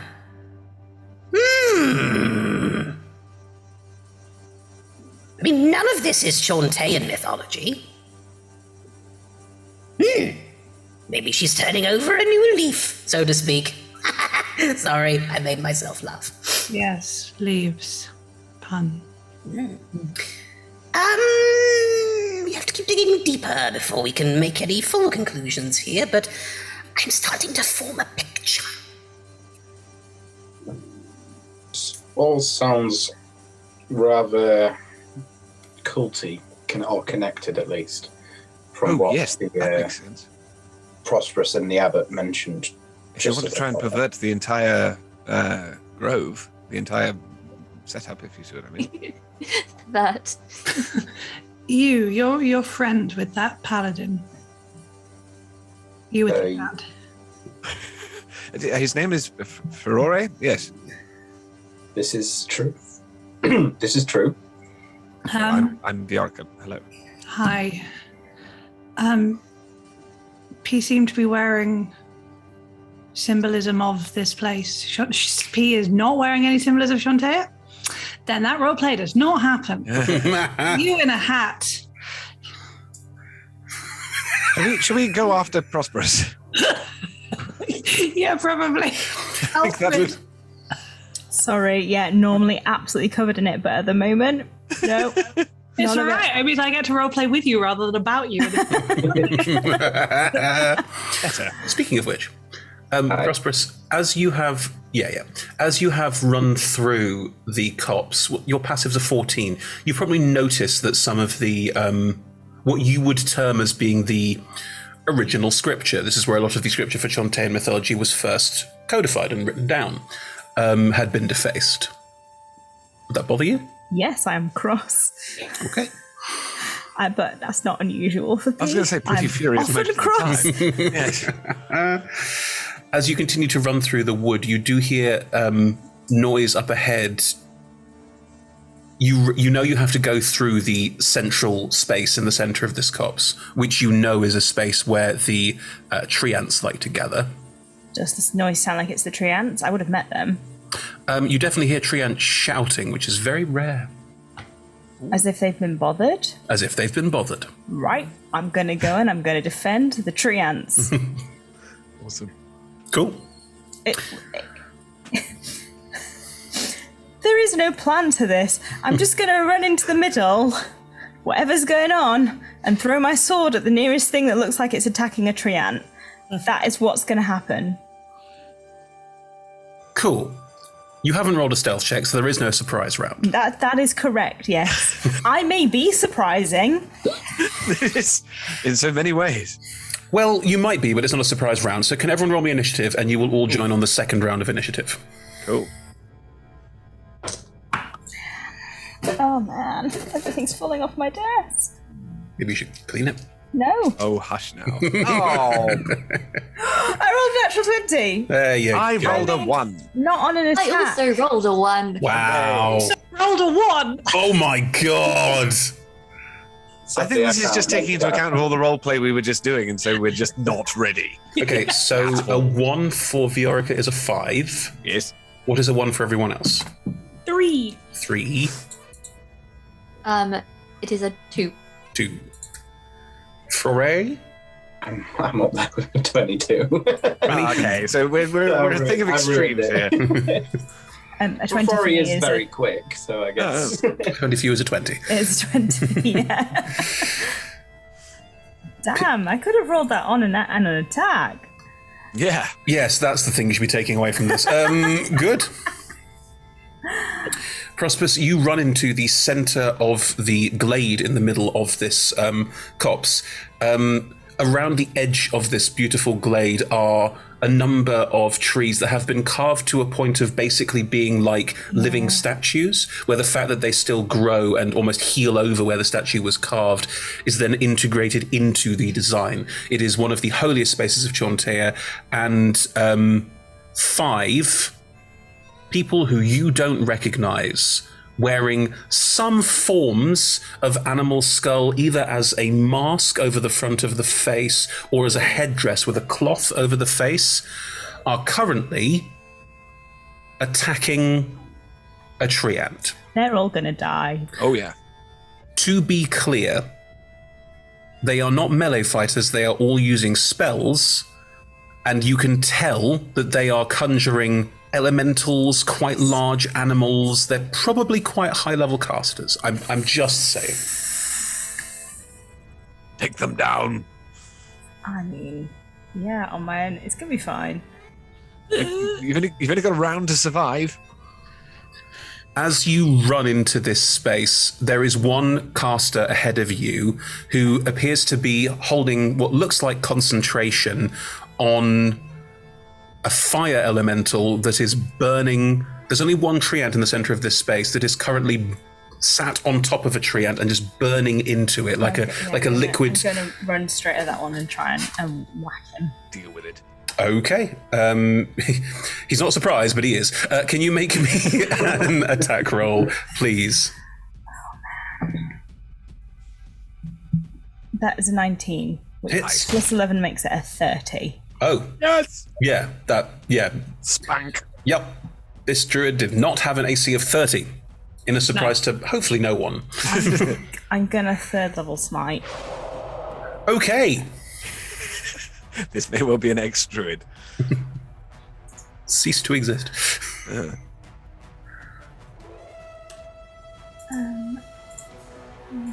7. That's 32.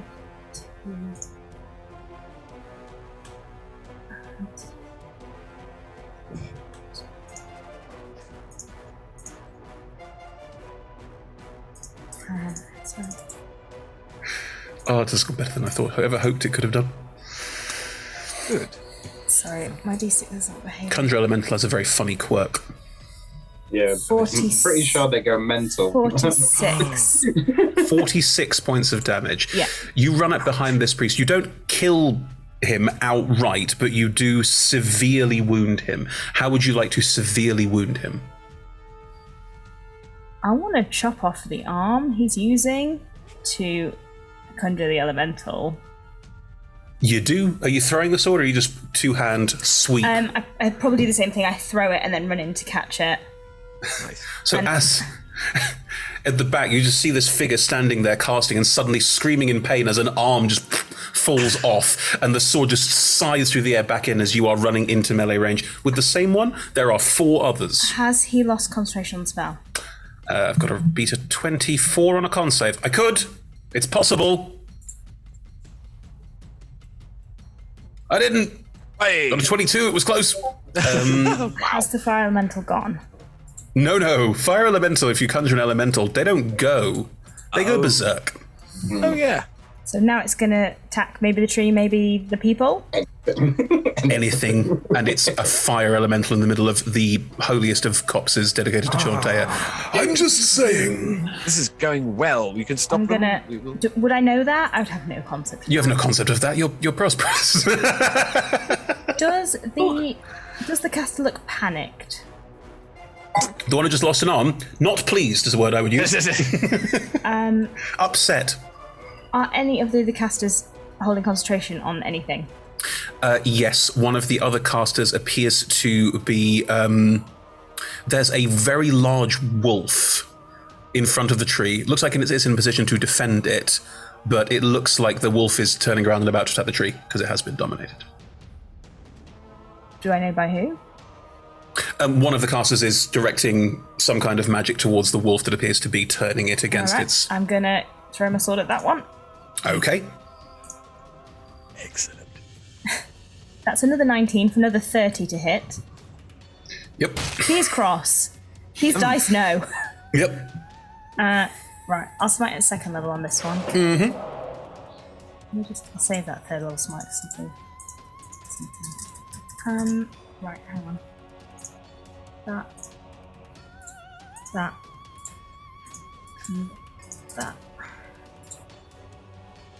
Use the opportunity to add a fire elemental to the combat tracker, which I can do manually now, which is great. Do druids use wisdom as their thingy? Indeed. Poop. Well, Why is that bad? nothing, just... 43 points of damage on that one. Wow! I don't need to Cracking do anything starts. I was planning to do. Fine. Work. You strike out at the second one as you run in, who too shrieks him in. What are you doing to this one? I want to try and cut his head off. I know it's not going to cut the head off because... No, you didn't do enough damage. But it slides into their neck and they fall to the ground. Again, I mean, into 43, so that's a... 21 con save. No, it's a 9. Collapses to the floor, bleeding from a gash in the neck, turning around at you. They're definitely all humanoids, but you can't see any sort of distinguishing features on them because of the masks and because of the figure looks at you and just sort of coughs, like just confused, not quite sure what just happened or why. And then I'm going to stand, plant my feet, start wearing any armor, put my sword hilt down on the floor and say, Shantea is not unprotected. Leave. Prosperous word for this campaign. I'm gonna die. The tree ant, who you recognize. They're called Lifurlus. They have been around for quite a long time and seen many things, and you've probably even spoken to them before. Is currently sort of shying away from the fire elemental that was on them, notes that the wolf is no longer dominated, looks at you, very clearly from the back, just you hear, "Thank you," and is then going to... It is time. It will animate 2 more of these trees. Because there aren't many trees that aren't carved in the vicinity, it is animating 2 of the trees that are representations of Chontea's faith. They have certain elements of them that look a little like Chontea in ways, but also they have a sort of carved, woven aspect to them where the burning and cutting away of to make a beautiful sculpture, but keeping the tree alive, has kept it growing in really beautiful and artistic ways. 2 of these animate around you and are also going to step into the fray.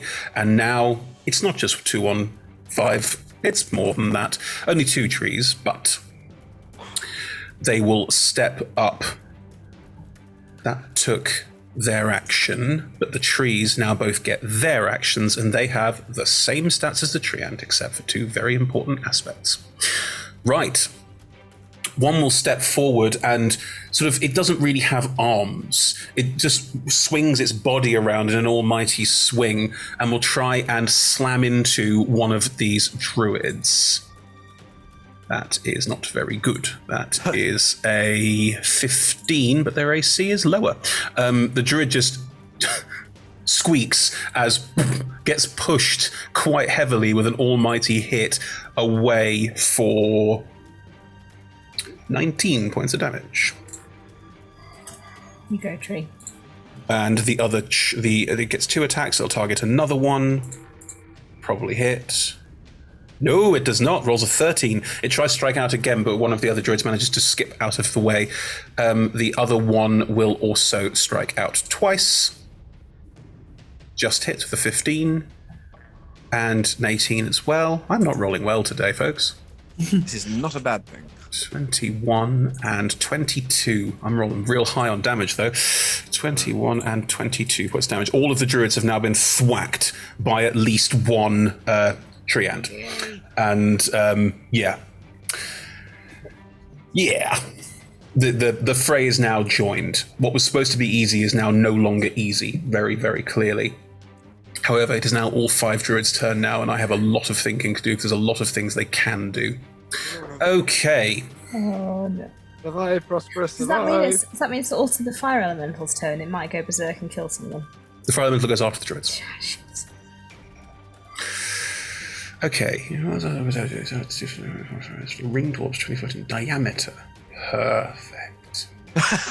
Prosperous, around you, a wall of fire Oh dear. wraps around you entirely. It is 20 feet in diameter, 20 feet high, and 1 foot thick. Please make me a dexterity saving throw. 16? Oh, what's their save DC? It is 16, so you just Yes! pass. Thank you. You take half Thank of you, 5d8. Paladin Hood. Otherwise it would have been 0. Wow. Okay, that's 12 points of fire damage. But you are in the center. This wall of fire is wrapped around you and just pointing inward at you. For a quick reminder on the rules of wall of fire, you can step through it, but you will take more damage from it if you Can do. I see through it? No, it is opaque. Okay. So you are currently Do cut I off from know the where rest of the the fight. caster was who did it? Because he's going down. Did I see them casting it? I think you would have done, yes. It would be very cool to say that you can't. You can't currently see them, but you have an idea of where they are. Mm-hmm. Yep, cool. They can also move on their turn. I'm just saying. Yes, but would they? It's up to They think I can't see them. That is also true.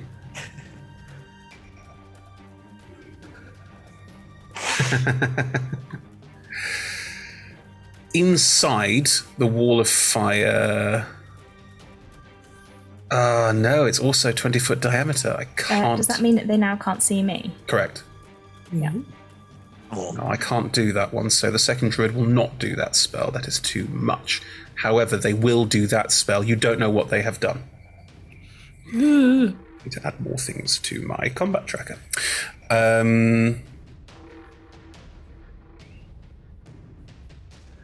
Make me a dexterity saving throw inside the wall of fire. Don't need to see you for this.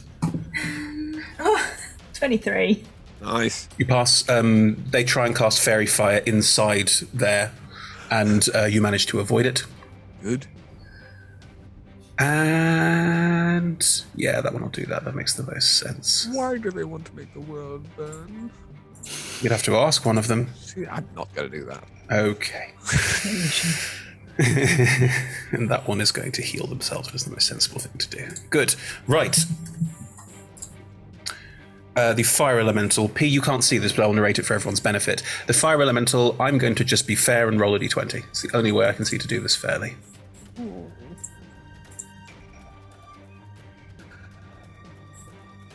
Five, 6, 2. Cool. It is going to charge towards the treant and engulf it. Smartest thing for it to do. Which one? Which tree? Oh, the actual one. The actual treant, not any of its summoned animated trees. Touch attack plus 6 to hit. Lots of rolling against myself right now. What level is in some fire elemental? CR5. No, sorry, what level is the spell?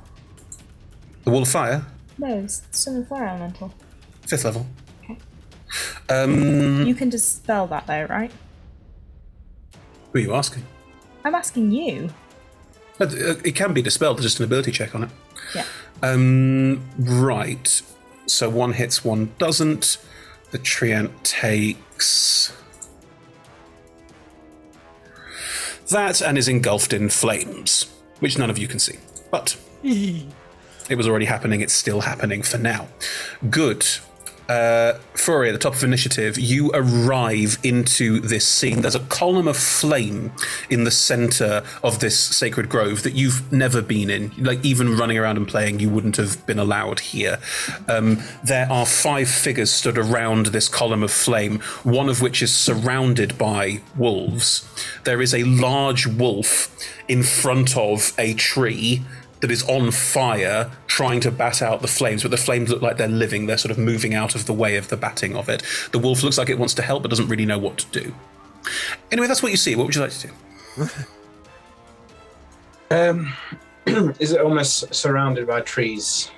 This whole glade is surrounded by trees, yes. It's not very wide or very big. It's maybe 60 feet across by about 80 feet across. So all of this stuff is getting very, very close to the rest of the glade.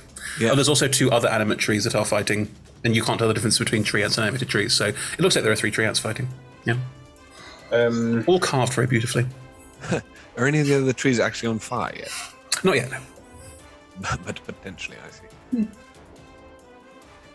I will... Just trying to get the wording up for it. I'll use my bonus action to insightful fight the whatever's trying wiggling and attacking the elemental. Sure. Yeah. What do I have to roll? You have to make a deception check. Oh yeah, because fire elementals are all about that deception. yeah. Can't see me, can't get mad right here. Good. Right. Against my insight. That is an 11. That's a 17, so... You have insight for fighting against the fire elemental. That is fine. Brilliant. And then, seeing as it seems to be causing trouble, I have no idea where Prosperous is, do I? No. I can just... It's a weird column of flame in the center of this space, yeah. Probably, I don't know if I'd be shouting. Probably, like, muttering noises. I mean, there's also defacing burning flame constantly. Shantea. God damn, that's hot! So I will sort of bear right and keep myself at the back of this fight. Okay. Sort of where everybody's facing. He's going to get almost behind where these tree ants and wolf is, and he will take a shot at the elemental. It's a difficult shot because it's on the tree. Like, I'm just saying, don't miss. Just don't miss. It's fine. Yes, it's easy. Missing would be bad. Sharpshooter, fine. Oh yeah, of course. You're not taking the D4 off anymore. That's long gone. 28. You hit it. It's fine. Nice. Right. And I had the advantage that makes sneak attack, doesn't it, when you've got advantage? Yes. Yeah. Inside for fighting means you get sneak attack even if you're by yourself. That's the whole point. Awesome. Beautiful. Damage. Give me some damage. I'm assuming there's no point rolling the fire damage. Oh, I didn't call it before, to be fair. Yeah, it's a free action to switch it to a different element. It is. What would you have swapped it to? Ice. Yeah, fine. Yeah, that makes sense. Cool. No problem. But I actually think that, I don't know if that is a thing or not, but it's that's 7 points of piercing damage on standard, and then we've got 2 of cold. And then let's get the sneak attack going. If I can find it. How's it gone on my sheet? It's gone missed. It's usually in action. There we go. 4d6, right? There's more now. 66. There we go. 13 on the sneak attack. 22 total. 21 total? I'm going to say 22 because I can't remember and I'm nice. There you go. Yeah, you very carefully aim and shoot part of the fire off the tree. And as you do, the bullet tears through it and the ice sort of solidifies in it slightly and it sort of shatters and breaks in a place. And where the fire falls off, you can see that it's trying to reform back into its body, but it just fizzles out and stops burning. Good shot. Any bonus actions? The insightful fighting. Oh, right. Gotcha. My bonus action up. So I will just spin, reload my gun, and prepare for any potential reactions. Prosperous, you are in a column of fire. Step through it. Just out in any direction? Nice. Towards the people. Right. Let me check the rules on stepping through it. If there's a dex save on stepping through it, if you just take the damage. Creature says you will enter the wall first time on its turn or ends its turn there. Yeah, you just take the damage for passing through it. Okay. There is no saving throw. Okay. Ooh, that's terrible. You take 19 points of damage from the fire. I'm going to cast a spell magic on the fire elemental. On the fire elemental. Yes, on the spell that is creating the fire elemental. I'm going The to the spell has been. you said I could dispel it. I'm going to dispel it. Oh, I see. I misunderstood. I'm casting dispel magic. I'm going to dispel the fire elemental. I'm getting rid of it. We need to Hang be on. I'm banished going to check the from- wording on conjure elemental specifically here, just to make sure we're on the same page. Because, yeah, it feels like if it's already been summoned. If your concentration is broken, the elemental doesn't disappear. Instead, you lose control of it. It becomes hostile towards you and your companions, and it might attack. An uncontrolled elemental can't be dismissed by you and disappears 1 hour after you summoned it. It cannot be dismissed. Can't be dismissed by you, it says. Yes, but you can't cast dispel magic on an elemental and make it go away. That's not a thing that happens in game. So it can't be dispelled. The elemental can't be dispelled. I thought you meant the spell. I apologize. But it would need to be banished, therefore. Yes. Right. I do not have. How far away from me is the elemental? It's on the tree ant, which is about 10-15 feet away from you. Not far. This is all very close quarters now.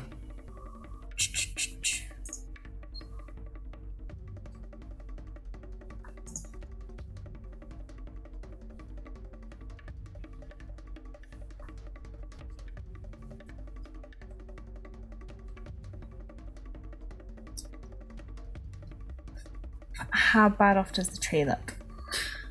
The tree looks absolutely fine. It's on fire. I mean, Yeah, it's not going to... It needs to stop being on fire. it needs to stop being on fire, and fire is very, very bad for it. Okay, I'm going to... and all the casters are still there. All the casters are still there, and one is now surrounded by wolves. Well, yeah, okay, let's not worry about that. I'm going to throw my sword at the fire elemental, I think. Sure. That's 21 to hit. Absolutely hits, yes. Nice. And again, you are carving sheets of flame off the tree, and as you do, it's fizzling out and unable to reform itself fully. And out of spell slots. Still got a third level spell slot. Yes, I'm saving it. Okay. I will smite at second level. Mm-hmm. So last one.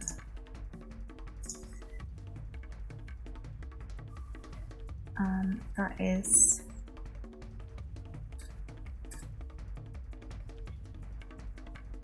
43 points of damage. 43 points of damage. You carve off a wide swathe of this fire elemental. It looks very, very like it's lost over half of its corpus already.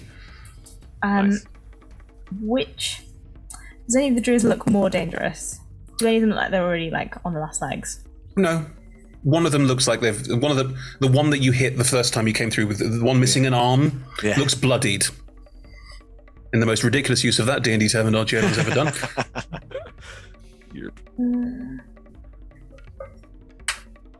Okay. Second attack? I just feel like they're gonna do more damage if they just keep casting spells. I'm gonna go for one of the druids, probably the one that I've already half killed. The one you've disarmed? Yeah. Okay. 28. Yeah, that hits. You're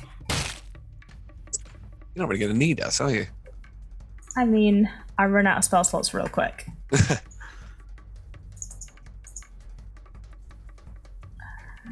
9 and 7, which is 16.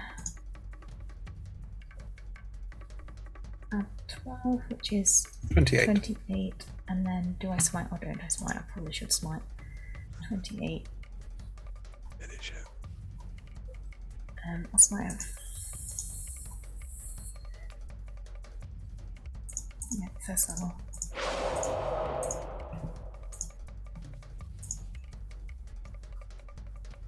Paladin math strikes again.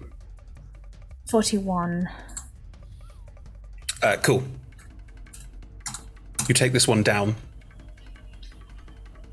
As you cut into them, is this a sword throw or are you doing it in person? I'm probably throwing just so I can stay in the place where I can hit the most of them without getting like caught up with being in melee. Cool. You throw it and cut one down. It's because they're wearing quite a dark shift and they've got a mask on, you don't recognize or see anything, you just fell them and they fall. Can I go over to them and take their mask off? Ooh. Yeah. Do I recognize them? Yeah, they're one of the locals. Someone I know? Someone you know. Not well, but someone you've seen around. One of the local farmers. Shame. Cool. One down.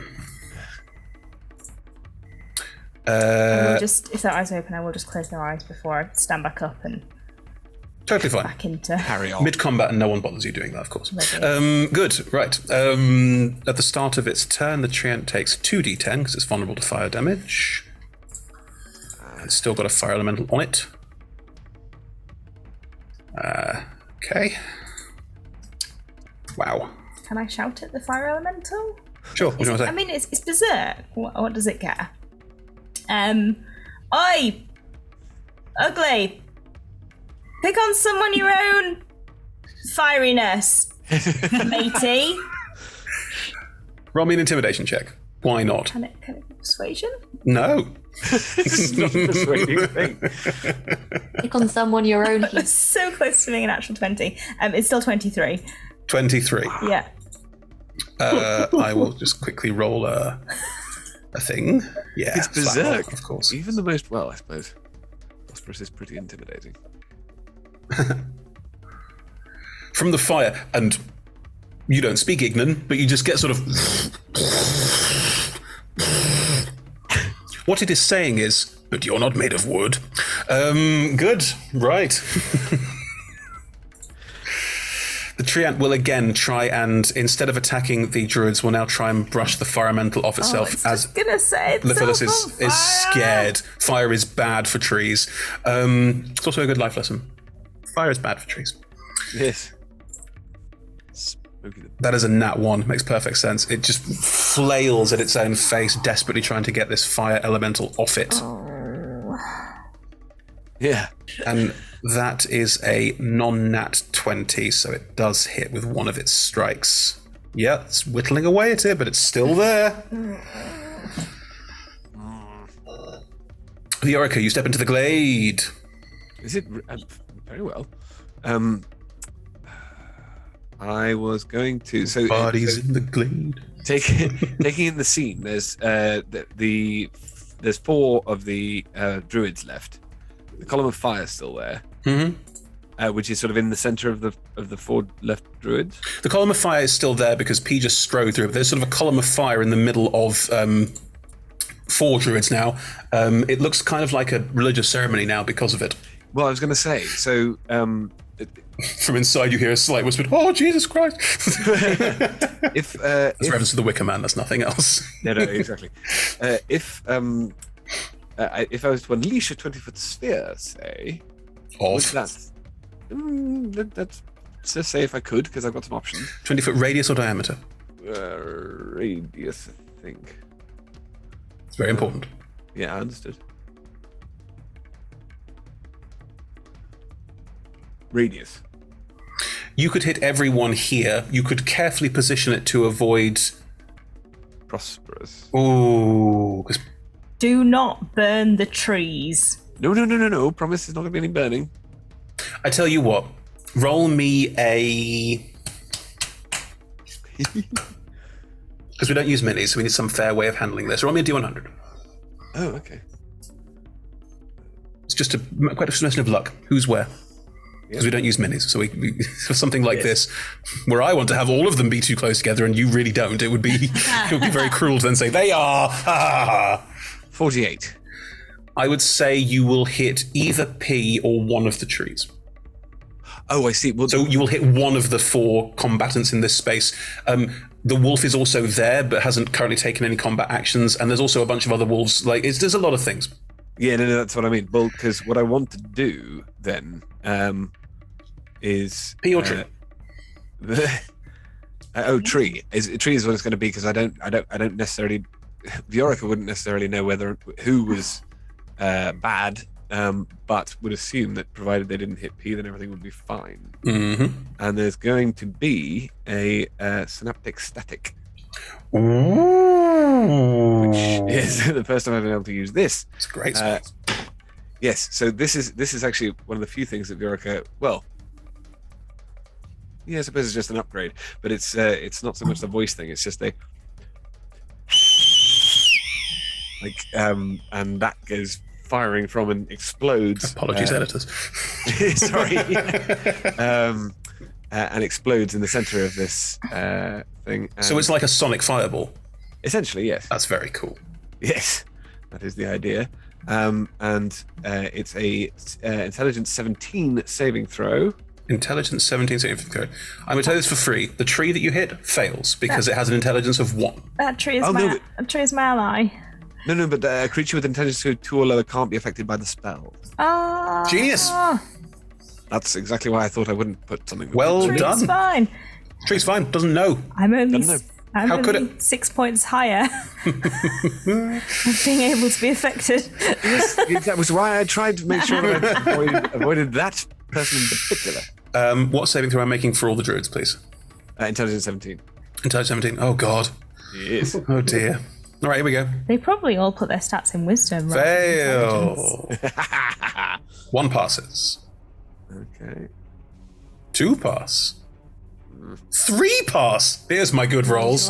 That's infuriating. 2 fail. How can there be? There's only 4, Chris. Oh, there's only 4 left. Yes. Oh, I was rolling 5. There's only 4 left. Sorry, only 1 fails, but I mean, the others take half damage, don't they? Yeah, they do. They just don't get the added effect, which is really nasty. Well, yes, no, that's, I think. Okay, well, that's 25 damage anyway, and 12? Yeah. When it's halved. After failed save, the target has muddled thoughts for about a minute. For a minute. During that time, it rolls a d6 and subtracts the number rolled from all its attack rolls and ability checks, as well as its constitution saving throws to maintain concentration. The target can make intelligence saving throws at the end of each of its turn to ending the effect of itself. So do I roll a d6? Does that make sense? You're welcome to roll the d6 if you want, I don't mind. I'd like to. Well, please do.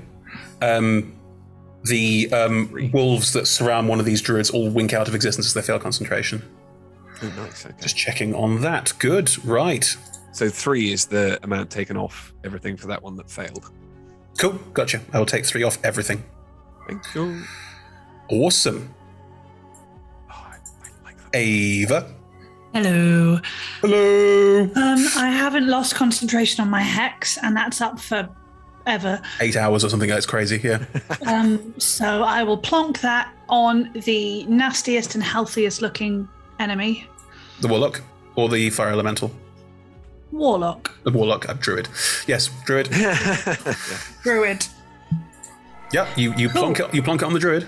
And we've got currently 4 enemies in play, right? Correctly correcting.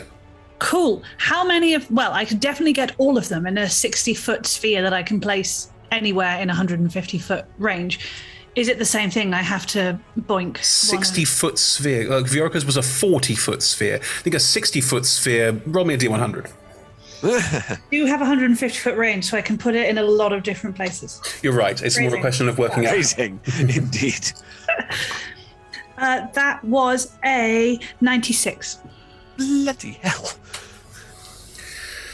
With a 96, I will say that you can, because of the way that things are and the way that positioning is, you can, like Viorica, because 60 foot is too wide, you can do it so you only hit one of the trees. One of the trees. Oh. Cool. Ava's had a day. Like, she was forced to go around a maze and enter a room. She was forced to go around a maze. That's the thing. Of all the things that happened today, the maze was the one. There was a raffle and there were children and she had to skip and then she got mummy rot. So I think I would like to cast Circle of Death. Oh, dear God. Oh, God. Right. Yes. Good. Great. Nice. Cool. Great. Good.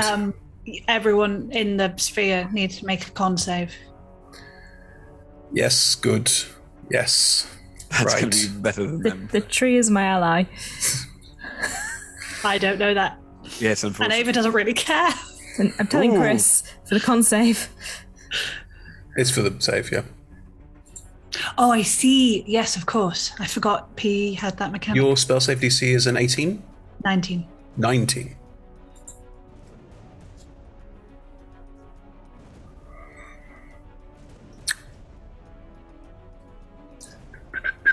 Your face is worrying me. Happy about something. The nonchalant whistling. The Preamble passes thanks to the +5, which I really didn't think it was going to, so that's good. Of the druids, 2 fail, I'm afraid. That's Two right. pass. So, which one did I have the hex? Actually, does the hex. This counts as hitting it with an attack, right? Yeah. Cool. So, There's probably some kind of like really nurgly rules lawyering about what does and doesn't count. I don't care. Yes. the druid that had hex on, is that a pass or a fail? That one was a pass. Okay, so let's just roll total damage. So it's 8d6. Let me use my dice app because, we all have lives. Is that, you're at that level where you go, I'm attacking with a spell. What do you do? Hang on, let's get an app. Easier.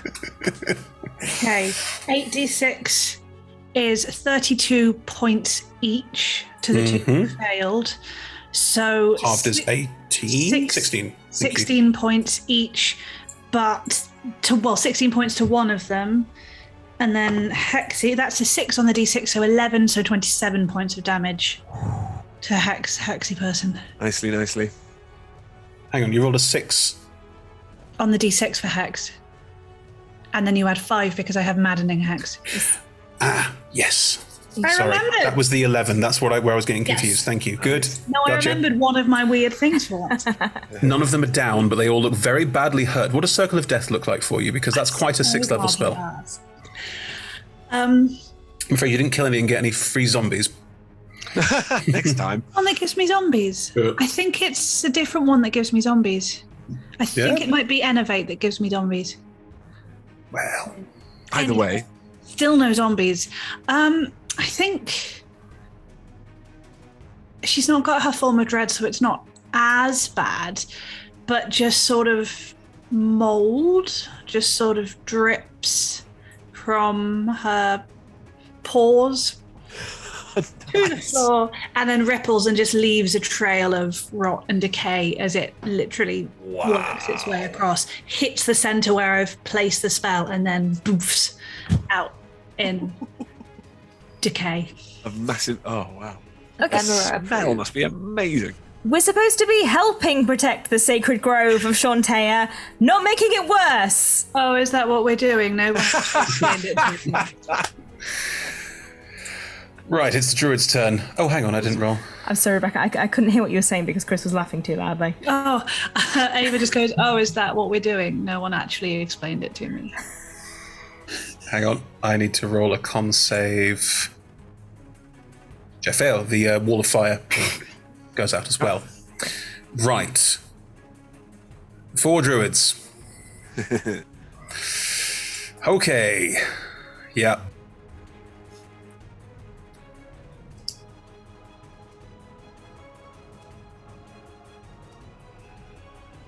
Right.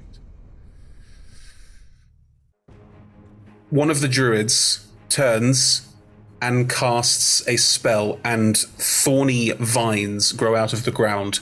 Not in a sort of cute, oh, there's a thorny vine here, in a sort of eruption as a wall of them snakes its way down the path where all of you are standing. Seen this before. Curves, I was waiting for all of you to be here, and curves around and will also try and get to UP, but you're over 60 by 80. I would say you're probably too far away on this. So I think it will also get to one of the trees. It's the safest and sensible thing it can do. So it's going to and capture one of the trees in the end of it. Nate cast this once, but it was cuter. It came out of a kazoo. Yeah, Veracity's version of this is cute too. This is less cute. Dick. Okay. Chris just looks like I'm like impugning your spellcasting. It's just creepy. The hell, people? I mean, it's not like I shit on your spellcasting. I mean, come on now. The criticism, it was an observation that this is not cute. True. One of the other druids will touch a nearby tree and cast transport via plants, and a portal will open as it sort of like opens out, and they will step through it. The portal stays open until the end of this round. The druid that casts Wall of Thorns, will just step through it. Because we're a bit higgledy-piggledy here on who's where and movement and that sort of thing, you would have been far enough away from them to throw your sword instead of being in melee combat, and for the Circle of Death not to hit you, so I'm not allowing any attacks of opportunity. Yes. Are you okay with that? Mm-hmm. It's thinking everyone feels like I'm being fair. Good. I mean, I was stood next to the one who was some of the fire elemental. That wasn't... No, they're dead. No. Yes, I went over to their body, so I stood next to them. Oh, yeah. Oh, yes, right, but they're dead. Already dead. Yeah. Yes, but wherever they were in the group, I'm right next to them. That's fine. They were spread out around the center. That's okay. That makes sense to me. Right. The remaining two, in for a penny, are both going to... No, it's casting have a minute. Can't do that. Shame. I'm just going to do this. It's much more interesting. They are both going to throw fireballs at you and the large tree ant, because the fire elemental's resistant, if not immune to fire damage, I'm pretty sure. And then both again run and step through the transport via plants. Because why wouldn't you? Were they right at the bottom of the round? No, Ephemera goes after them. Oh, okay. Duration of 1 round. Yep. So we will have... Well, so only Ephemera will have a chance to go through. Or is No. It lasts until the... it lasts a round. But so we can all go after them. Mm-hmm. No. I mean, no. Sorry. Once they've all stepped through, they're going to drop it. Oh, okay. Oh, Of course. It's the wise thing to do, obviously. Right. So yes, we have 2 fireballs. So maybe 2 dex saves, please. And the tree ants are your allies, so they will get the +5, yes? 18 and natural 20, 25. Yeah. Cool. You just managed to dodge 2 fireballs. Well, they still take half damage. Half damage. Yeah. But that's still... Dex saves. Trees are not Dexy. No. And they are vulnerable to fire damage. 1 fail. 2 fail. 1 fail. 1 pass. Fail. 2 fail. Okay. The fireball cat. Sorry? Is the fireball cast as a attack? I know that feels like an obvious question. Yeah, it should be. The Wall of Thorns blocks the line of sight. Right. And you are all trapped in the Wall of Thorns. We'll come to that in a second. Chris, Yes. just to be clear, Yes. my sword Yes. is a melee weapon. Yes. Is the throw still a melee attack? I don't think so. Because you said I could smite on it. You can smite on it, because otherwise what is I the can point of only using smite it? on melee weapon attacks. Yeah, but that's then becoming a complicated rules question. Opportunity attacks with thrown weapons, because I don't know.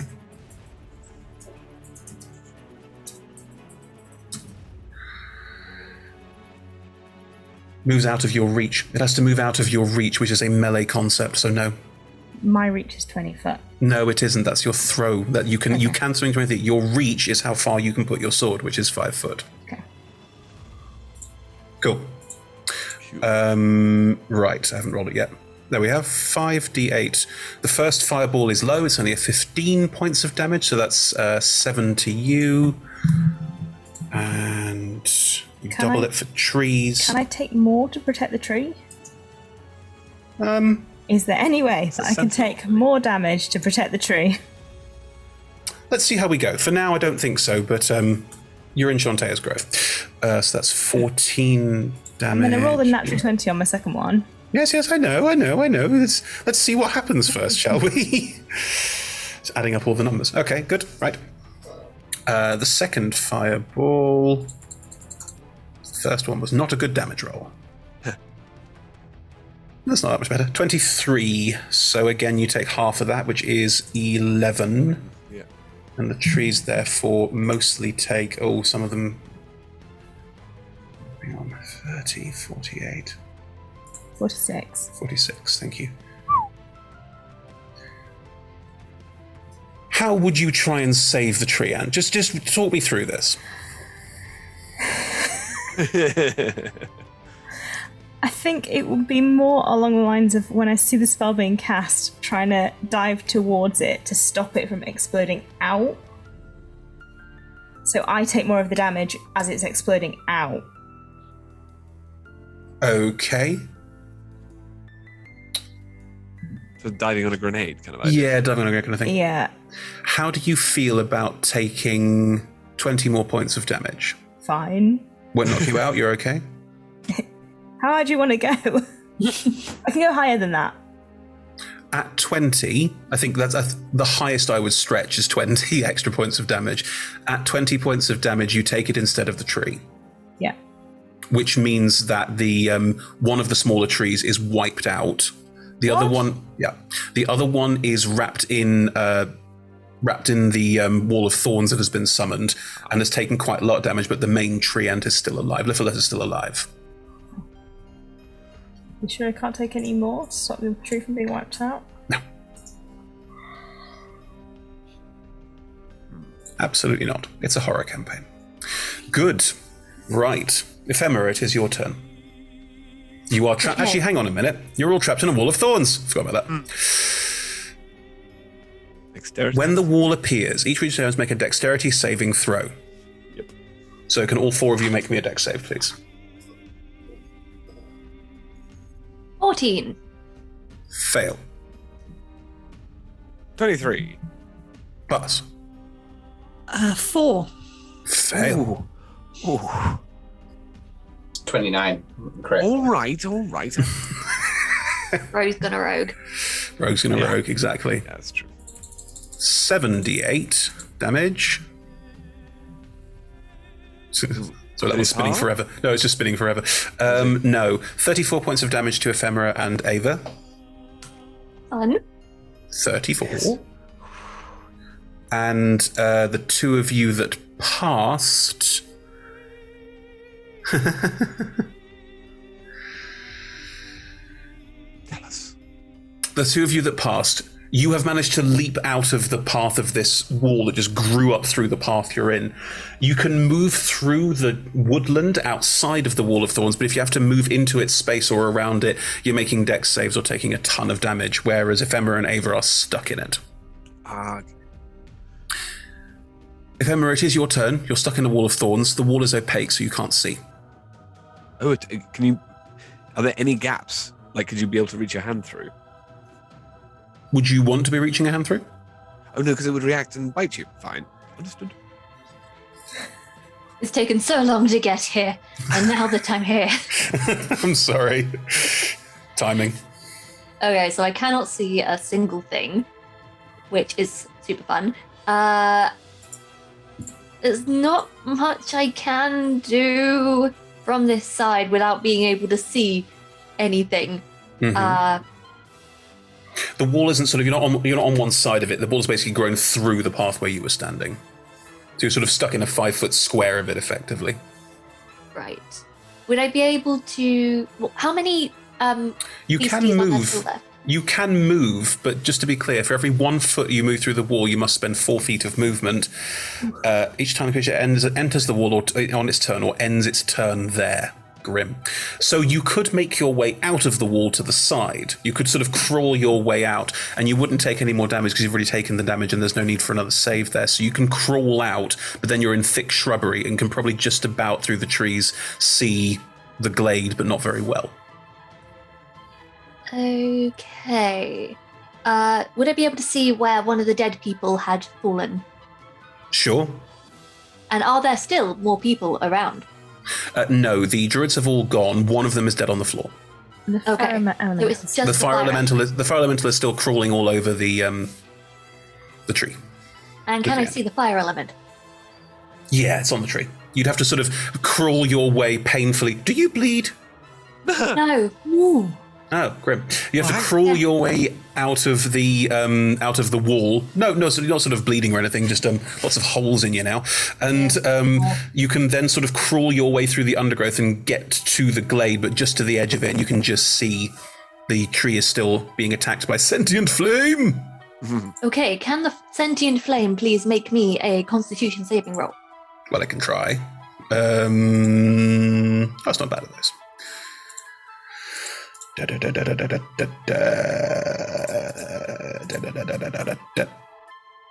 Do 6. 8d8 8d8 of what? of necrotic. Yeah, you're fine. Finally! You got here and it's Just working. making sure it wasn't poison. Elementals are immune to poison damage. Everything's immune to poison damage. I'm afraid so. It's a really tough damage type. Well, I'm casting Blight, by the way. Yeah, okay. Nice. 17, 18, 19, 20, 21, 22, 23, 24, 25, 26, 27, 28, 29, 30, and then 31, 32, 33, 34, 45, 36, 37, 38, 39, 40, 41 points of Nice. necrotic damage, please.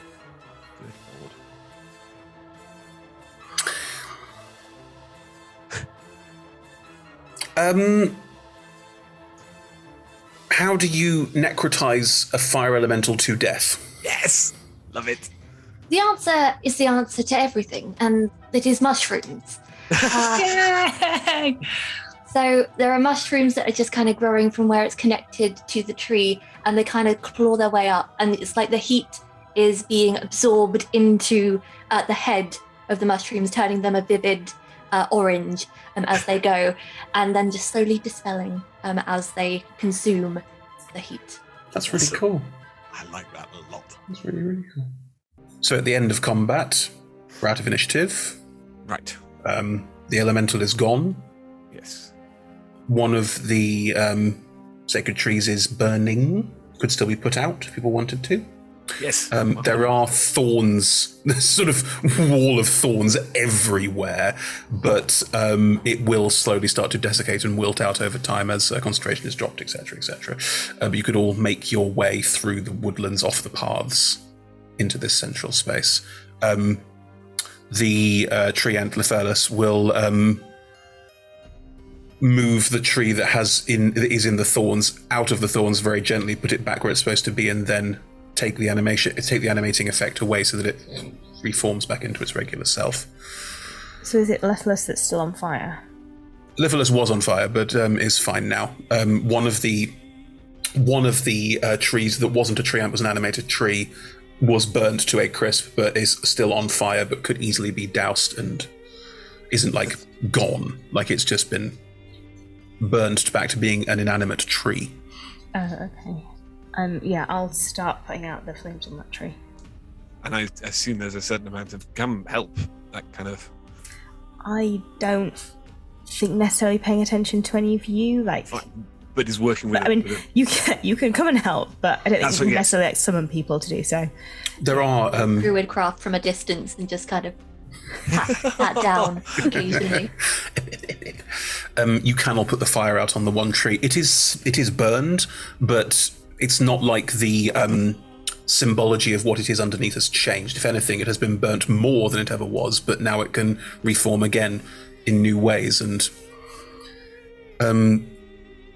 Lethalus will look down at, well, P specifically, but all of you generally. Yeah, I think I'll go over to what pronouns does Lethalus use? They're them.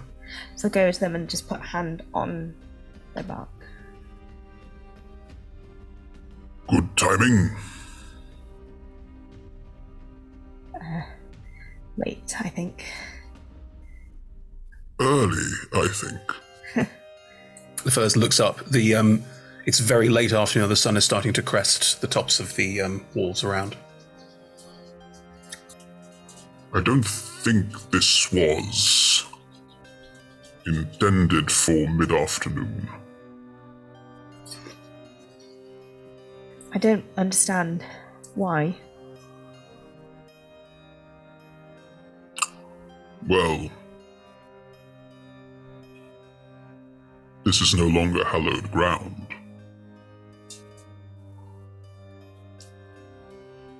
The earth, the soil. Something has changed. I would assume that it was meant as part of a coordinated assault, and this was not coordinated. How do you... I kind of look between Lithilus and Foray. To be honest, How do you got a unhallow? point. Oh, unhallowing. I believe that might. This is all but inference. I'm not learned in the clerical druidic practices, but I imagine it'll probably be to do with some sort of ceremony or a ceremony of some kind with more of your learned folk. Anyone is welcome to roll Arcana or Religion or... Religion, I'll take that. Even Nature I would allow. Ooh! Sorry, nat 20s for a 27. Oh, for pity's sake, it's got a 1. I have no idea about this. I don't even know why I thought about it. 17 on a... well, any of them. Good on all. Well, Ephemera nailed bad, it, so... Bad on all. Ephemera, you don't know where you know this from, but a church is hallowed ground. Hallow is also something that clerics can do. They can hallow a space. You would assume that most of Goldenfields is hallowed ground, as it is very, very important to Chontea. To unhallow all of that ground would require lots of people to do it over a long time, like days. Like, it wouldn't be something that could happen on the sly or quickly. So this must have been planned, and it must have been organized with some kind of magical effect that could unhallow an entire space very quickly. As far as you are aware, that is beyond traditional spell levels. Okay. Wow. This isn't just a spur of the moment kind of deal. This has been in the works for a while, and it's more powerful than what I'm familiar with. Like interference from something godly? Perhaps? All I can say for sure is that this wasn't an overnight, we're going to unhallow this place now. You said that there were those things carved into the tree that you said were in your language but were very dark. The desecration. Right. How could that have happened? Why would that have been allowed? Would not somebody have seen it? The abbot should have noticed Exactly. the desecration. Exactly. I feel like the abbot's got a couple more questions to answer. Seeing as this whole concept of not rocking a boat seems to have destroyed the boat. Shantae's not about not rocking the boat, Foray. Shantae's always about doing what's right for you. I think the question should be, if they're not for rocking the boat, which boat is it that they don't want to rock? Indeed. I don't think they're going to answer that, though. If in the stories, I don't know if it's true or not, but they say that you actually have spoken with Chontea. Me, many times, frequently, often. I could do How would now you if feel we about had an hour. I could always pray to her and see if she answers. It's an emergency. I mean, if you can tell us anything to do to help, should we go and look for the after that? I mean, but should we go and look for the abbot? Be a fair place to start, I imagine. Why don't we walk and look for the abbot? I'll pray Shantae on the way. Great. She's never said you have to be in one place to pray. So I let's try it. think I've never paid that much attention to the scripture, to be honest. What's Ava doing all of this, Rebecca? I think I'm still trapped in a bush. You can just get out! You've taken the damage! Then at some point I will have come out. Okay. Bush. Just been in a little sort of dark cage, like, this is nice. I think that's probably it. Taking a moment away from the people. The thing. It is fair that there's a lot of, like, this is a lot going on. You might be off to one side or not taking too much active part in it. I think I've got to roll into my misunderstanding and has been like, I'm just gonna take this moment in this cage of thorns. No one is demanding anything of me. Much as I love Ephemera, she's not asking me to be enthusiastic. Ephemera, Ava's gone. What Ava? are we going to do? Ava! Yes, I'm coming. I will come out through the thorns. Managing to look still really rather put together. Good. Oh, Ava, the I'm small so scratches. glad. I thought you'd become a thorn bush. I did, just for 5 minutes. It was lovely. Sorry, I should have introduced myself earlier. I'm Prosperous. They know. No. Do I recognise Prosperous at all? No. No. Okay. I was kind of hoping that you'd tell me your names. Sorry. Hello, I'm Viorica Yordash. Ava. Ephemera. Nice to meet you. Sorry, it's not under better circumstances. We wish we could have helped more. I'm You so glad to you were be able excellent. to aid you. Well, good. We could still do with working out a little more what's going on. This is why I think we should. Let's go see find Abby. the abbot. Oh, wait, is the abbot still concentrating? Do I still have bark skin? Oh, good. Impressive. As you all turn plans set, Neferlis will also throw in. Maybe it's something about Goldenfields. I'm very young. Yes. There are older trees.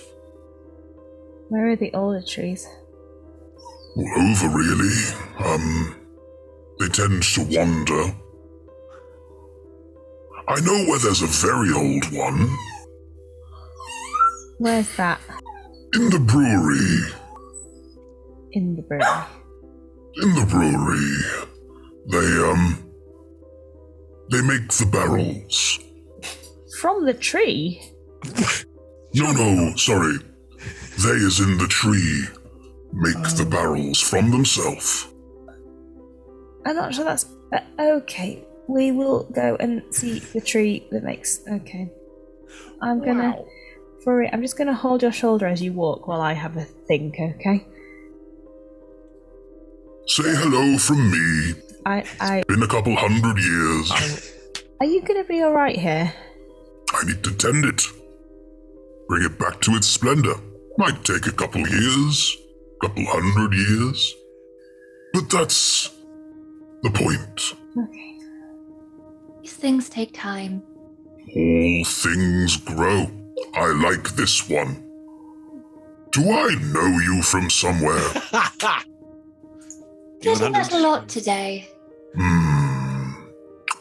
Perhaps. Perhaps. Do I know you from somewhere? No. You don't know them from anywhere. There's not enough of a bond there. It's more of a, they're very old and they've seen a lot of people. Yeah. But not that old. They're very young for a tree. Yeah. I love that. I'm Good. very young. Really? I'm only 68.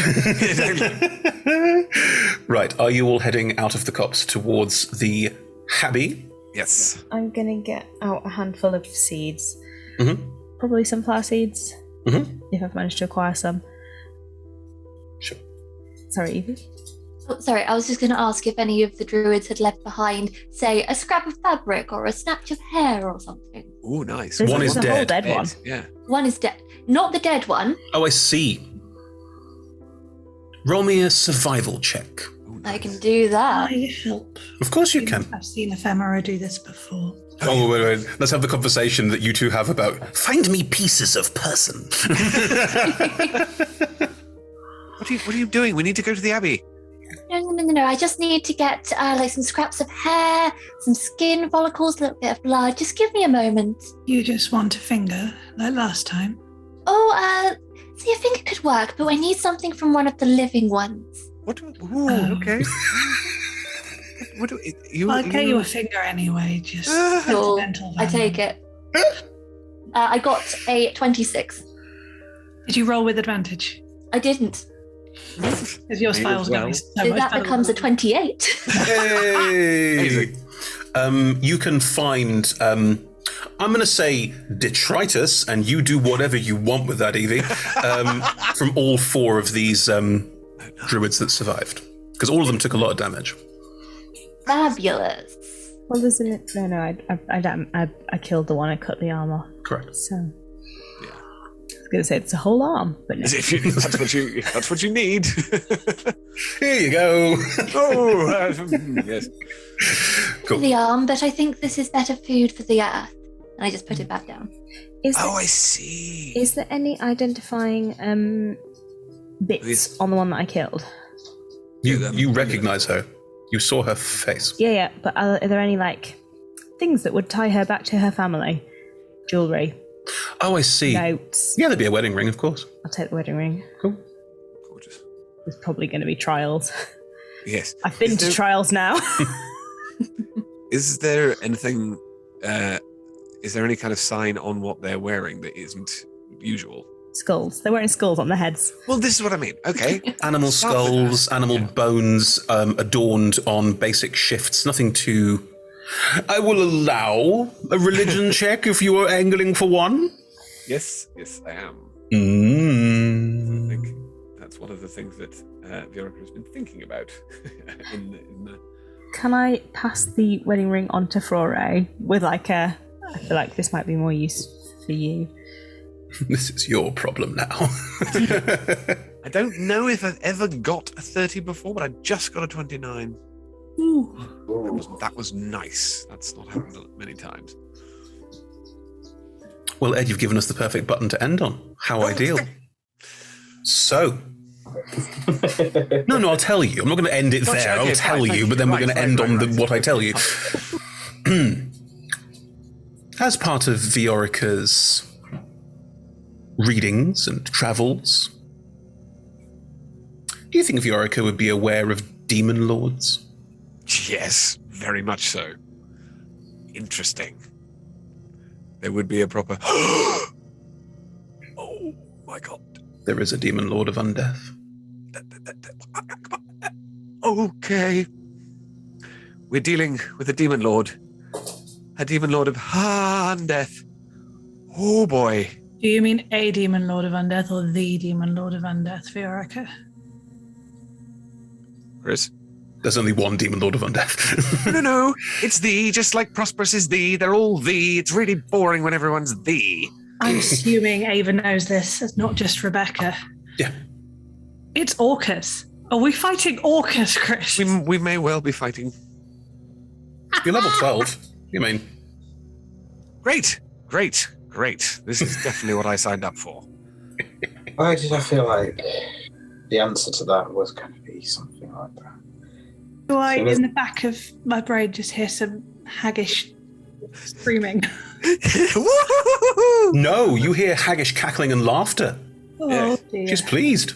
That's worse. Exactly. Is that what the button is? Just the cackling in the back of your Yeah. head going, ha, ha, You say ha. it's Orcus because, oh my god, it's the demon lord of undeath, and it just in the back of Ava's head, you just hear a voice going, with excitement and joy.